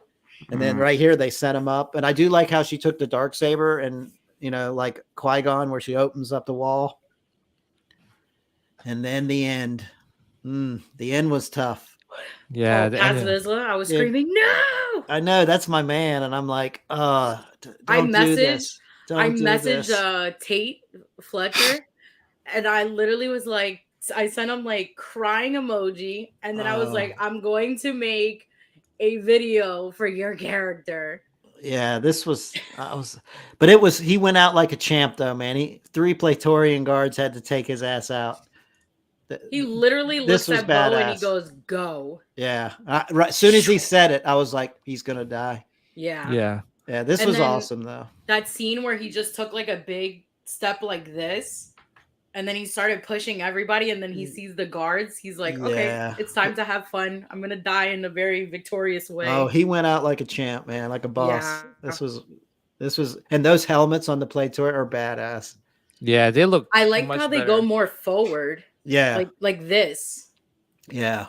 It's like a mixture of like it looks like a mixture of like the other Praetorian Guard helmets with like Mando. Like you're talking about the Royal Guards, the Emperor's Royal Guards? Yeah, it looks like the Royal Guards and a Mando helmet put together. Like with a T visor in it, yeah. Yeah, it's like a nice mix. It's like not the ones that you feel like they couldn't see out of their helmets. Very samurai, Mm-hmm. And as much as I don't want to admit it, I actually did like Moff's helmet. Oh, that helmet was badass. Well, that's like Gar Saxon's helmet from Rebels, right? Yeah, but this one's like that nice jet glossy black with hints of red in it. Yeah, it's cool. Yeah, it was cool. Pretty cool. And guess who made all their armor? The armor. That's what I'm saying. Yeah, because remember when he was like, "Oh yeah, all these the troopers are made out of Beskar." Yeah, she probably forged it for him. Mm-hmm. Yep, that all. Yep. Dude, that makes total sense. I didn't even think about that. I told you she's the spy. Like, if you're right. If you literally break down everything from when she has her interaction with Bo-Katan to this episode, and you really think of it with your mind that the armor's the enemy, it all meticulously, it's like playing a game of chess. She literally was throwing the little pawns at Bo, and Bo was accepting all of it. And this scene was, them sniping around and attacking the queen. No, that puts it together. Yep, because the fact that he said those troopers were made out of Beskar, and remember he said that he had some Mandalorians in his corner. Yep. And what better way to do it is you take somebody who knows who has the trust of the group and can manipulate that whole entire situation and be able to lead everybody to go in there and cause a massive purge. Yep, that's it. If it's not, Yep. I'm going to be shocked. But this is, the pieces are coming into place now. Yeah. If I end up being wrong, I'm just gonna kick myself. Yeah, no, I think she's gonna be but this episode I would rate. I'm gonna give it an 8.5. Ooh, pretty high up there. Yeah. That's a good Pretty better high than for last Sean. week's. It would have got Better the than- 9 if it wasn't for the IG-12 thing, but I'm trying to learn to accept that. Yeah. I love Mando's comment when he sees the IG. He's like, "Really? Like, Yeah. you guys did this? This was your plan? This was your plan Yeah. all along? We were just gonna stick the baby inside his gut?" Yeah, And he looks so uncomfortable too, right? Like he's just like he's like too big for that stupid thing. yeah. And then what Anthony just said, he goes, "What sucks is Pad's died, and he won't know the armor was a traitor, and he was the right hand." Yeah. Is he dead though? Is he dead? Oh, he's dead as a doornail. Oh, he's dead. He's Are you done. sure? I Yeah, no one 100% really ever dies in Star Wars. No, right? I'll be honest with you. I think 100% he's dead because as soon as the episode aired and I got home today from work, Emily Swallow and Katie Sackhoff made a post on their story for Tate Fletcher saying that it was an awesome time working with him and that his character showed true Mandalorian, he showed what a real Mandalorian is. Like so I don't his think they would valor, be making a post like this if it was, Tate's way of saying goodbye. Yeah, it sucked because I really like this character. I loved his character development in the show because in last Yeah. season we saw him, we thought he was a dick and wanted to fight Din because he wanted the blade for his family. And then now who's going to raise his kid? Because then, because I was shocked he died because he had his, they talked about his kid in the first episode. And I'm just like, oh, wow. So wait, Damn. we're revisiting this. This was technically Jango Fett and his kid is Boba Fett. There you go. Well, at least his kid wasn't there. I was gonna say his kid. Wonder if someone will pick his helmet up and then give it to his son in the next episode. Oh, Like, hey, I hate to tell you something, but you got to take the head out first. No, Your dad. that was Boba. Your dad fought a good fight. Yeah. All right. Well, great reviews, guys. Dom, when you get a chance, it's actually not it's definitely a better episode than the last one. It gives me a little bit of a hope, but not much, but a little bit of a hope. Overall, I have to say, I was very skeptical about this episode just because of last week's episode, the announcement of Raid, like I mentioned earlier. So, like I said, I looked up the leaks. Obviously, a good majority of the leaks are pretty true. I kind of know what's going to end up happening at the end, but I'm still going to watch it. Even with the leaks, I still enjoyed the episode. Honestly, I was hoping for the worst. How many more episodes are there? One more. Next week's episode is the last one. Bro, I'm not ready for the leaks. Yeah, so I mean, I already know what's going to end up happening, but it's for me, the only downside to this episode is IG-12, which I read in the leaks what's going to happen. When I read it, I was like, "Oh, remember Sean? I was like, Sean, you're gonna hate this, right?" Yeah. I was like, I was already. I'm looking at our old conversations. You're literally like, guys, I'm putting all my chips in Ahsoka if this disappoints. Oh, man. Yeah. You're like, I unsubbed to Disney Plus. That was me. Yeah. No, I was going. Yeah. So, when I read what they're going to do with Grogu, putting him in IG-11 or IG-12, I was just like, "Oh, Sean's going to hate this." At first, I thought you were going to tell me he's got the jetpack, and it came true.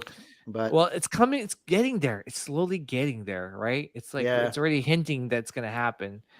And I was like, "Oh man!" So I started watching it. And I was like, "Okay, all right. So far, everything's going well, going good." But then the fight scene started happening, and then Moff Gideon. Well, first of all, in the beginning with the Moff Gideon showing up, I was like, all right, expected. But then some references to Heir of the Empire, Thrawn, that really got me going. The Shadow Council, all that was really cool, and it's kind of linking everything to Ahsoka and to I guess the grander antagonist of this whole like Mandoverse, which is Thrawn, right? Right. Yeah. So with that being said, like, overall, like this whole episode was good. I was really shocked Mhm. how much I enjoyed it. And Yeah. especially at the last like 10 minutes when they were fighting those white dark troopers. Yeah. What did Really? Anthony called them? Yeah, Anthony called them white dark troopers. I It's know. like honestly, like that weird. Okay, they couldn't call them, I don't know, something else. Like Wannabe super, dark troopers. like awesome. Milano No, troopers. just call them troopers, like super troopers. The macadamian trooper. The macadamian and they- trooper. So, yeah, they were fighting it out. Yeah, and I was telling, like, I agree with Sean. Like, it was kind of weird, and I agree with Dom too. It's like, man, those Mandos are shooting them like dark troopers off the freaking like while they were flying, and they were supposedly had Beskar armor. Yeah, Like that confused me. that confused me. Like, and then the Mandalorians are getting shot. Some were dying, but a good majority are getting shot by like a lot, and they weren't dying. Yeah. So it's kind of Yeah, weird. there's no consistency with. Yeah. That goes to the writing though, and the directors. Like, there's no like White chocolate troopers. Bible. Mhm. There should be like a. There should be like a codex of rules of how things work, because it doesn't seem like anyone can agree on how anything works Yeah, in this universe. Doesn't Marvel like have some people like that, like a team of of consistency? Like, okay, listen, here's the Easter egg, but this Easter egg is coming from like this movie, and this it references this and that. There should be, well, Star Wars is like, we're more sticklers. Marvel's kind of loosey goosey with a lot of things, but with specific things in Star Wars, certain armor should do certain things, and it shouldn't be different from scene to scene. It's just, let's at least be consistent within the show, what it does, and and that's kind of that's what takes you out of it. It's like, okay, they're Beskar, but you're shooting them and they're blowing up because reasons. Yeah. Yeah, Anthony, then- you got me.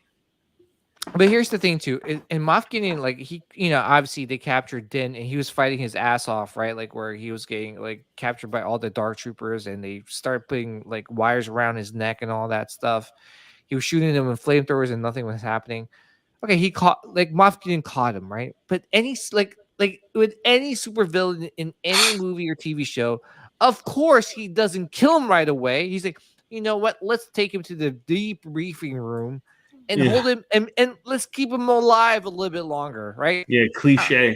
Cliche. Yeah, very cliche. And I'll tell him my great plan. He's gonna monologue. He's gonna monologue his plan. Yeah, he's gonna monologue his plan, and he's gonna have an opportunity to escape while I'm telling my monologue. Yeah, right. I'm But being any- honest with you guys. I feel like next week's episode, we're gonna get hit with a big shocker. They threw Thrawn on there.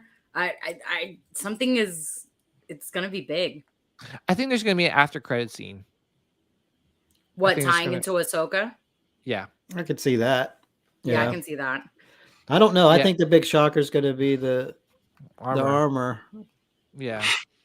But with heavy Mando, that was like chef's like kiss right there. That was like icing in the cake. Like, as much as I hated to see him go, that was that was awesome. That was an awesome scene. And to see the Praetorian Guards kick ass the way they should have did in The Last Jedi.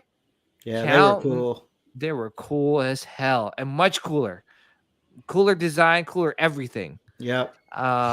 It's like, John Favreau or Dave Filoni's like, oh, that's your Praetorian Guard? Hold my beer, sir. Yeah, get rid of that cheese grater helmet. Yeah. Yeah. So, and like, let's get rid of that stupid choreograph, like those fight scenes that, like, it was poorly choreographed. It's, Marcel said the armor is going to be Din or Bo-Katan's mom. oh my gosh. Oh my Hey, god, that would be so cruel. You think about it though. The armor was based on that. What was the moon that they're? I forgot where they lived. When they left Mandalore after it was bombed, they went over there with the Death Troopers. I can't remember the end of it, but no, Marcel, you could be right. Like that could be. What if that she ends up being Mando's mom? I'm your mother. I am your mother. And Moff Gideon's the father. Get me. Oh my jeez. god. Oh, Did you guys even notice like how much they aged Moff Gideon? If you look at Moff Gideon in the first two seasons, they age him? I think he's missing his mustache. he's missing his mustache, and his hair in the first two seasons was like jet black, and this one you see the grays, as if like Yeah. time has passed. Oh, well, it's been a couple Yeah. of years, right? Yeah. So yeah, Yeah. I can see that.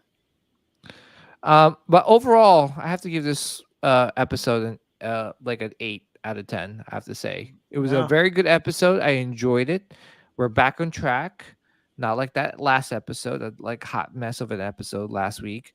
Yeah. I'm curious to see what ends up happening at the end of the season and where this could lead up to. I kind of know what's going to happen in the end, but we'll see if those leaks are true. If you guys want me to send you the leaks, let me know. I'll send it your way if you want to spoil it for yourself. If not, then don't hit me up. Also, you know what's funny? This morning I got like a couple because I put my heavy Mando up for sale like a month ago and I forgot to take it down. I did have a couple of people hit me up and asking me if I still have it for sale. I told them I sold it already, but I think people are now going to pick up the heavy Mando. Yeah. Including myself. I'm going to pick it up again. Oh, jeez. I'm just kidding. I'm not. I'm just kidding. Don't do it. But I think we have to wrap things up, guys. It's been 3 hours. 3 and Yeah, 5 hours. I'm minutes. getting tired. I know. I'm so sorry. I want to say we still have 17 people in the chat. I just want to say thank you guys for Yes. sticking around Yeah. and Thank hanging you, out with guys. us. Hopefully next week's going to be just 2 hours. Hopefully Yeah. it's not. We're gonna catch up with the bounty pickup. So Nilda, I know you got quite a few things. Please save that for next week. I will. I promise. And oh my gosh, What what is is that, Sean? that? I'm not gonna show you. Oh, wait, well, so save that should for I? next week. I'm Should not I gonna tease show you? you. Hold I'm on. not gonna show you. Oh, what the heck? This Sean knows what this is. This Yeah, is yeah. a grail. Oh yeah. This is a grail. Yeah, that one's nice. People, All right, well, people will murder for this. All right, save it for next week. Well, first of all, I want to say thank you to Dom. Dom, dude, No problem. always a pleasure, dude. Thank You you for know, having me on. Always a pleasure to have you on the show and talk Star Wars as always. Yes. We gotta get Do back to come I know back. I know you have a project going on. Is there any things you want to announce with that from that yet or not yet? Yeah, no, I'm getting closer. Sean helped me out with the logo. I'm going to do a channel of Warhammer 40K channel. And basically the premise of it is introducing people to the lore. So talking about what you're interested in and then kind of talking about a little 40K sci-fi lore. So I'd have all you guys on at one point, one at a time, and maybe a group chat. I don't know. I'm still trying to figure it out, but I'm animating the logo and coming up with a few different, concepts on what the show is going to be like. But it's basically just introducing people to Warhammer 40K, which is the grim darkness of the far future where there's only war. Wow. Forever. And there's no good guys. As a Sith, you'll like it. And for Warhammer, there are no good guys. It's all kind of shades of gray. So it's exciting. Yeah, and it's a good opportunity for people to get to know Warhammer, just because there's quite a few content things coming our way. Yeah, so, yeah. And, So and huge stuff coming out. So Henry Cavill is producing, or at least he's saying he's producing a show with Amazon. We don't know much other than that. What part of the lore he's doing? It's kind of like Star Wars. It's like, oh yeah, I'm going to do a Star Wars show, but about what? So I have no idea which 10,000 year bracket he's going to be even talking about. So. Wow, looking forward to that, seriously, Dom, because I know that's going to help educate us with the I'm here to educate, Warhammer. DJ. Yeah, I'm here to super educate. excited for that. So, well, at least with Warhammer and not Obi-Wan Kenobi. Just kidding. Hey, love you, bro. Love you, bro. All right, so Nilda, Sean, another one in the books. I try to keep it under 3 hours. I jinxed myself. No, this was easily a 3-hour show. I knew that was happening. The one thing I do want to ask is, PJ, when the hell are you unboxing the Han Solo?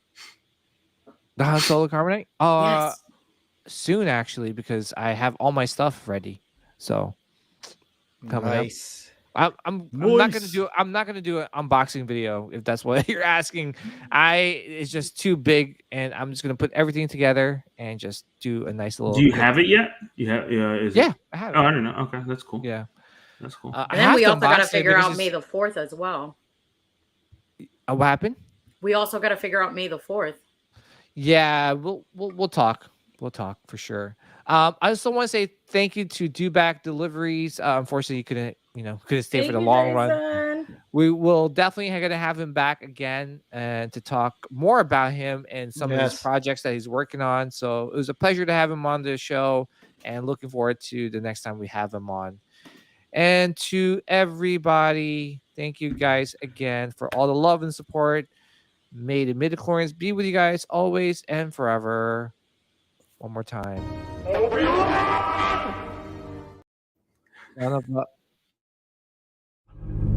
Strike me down with all of your hatred, and your journey towards the dark side will be complete.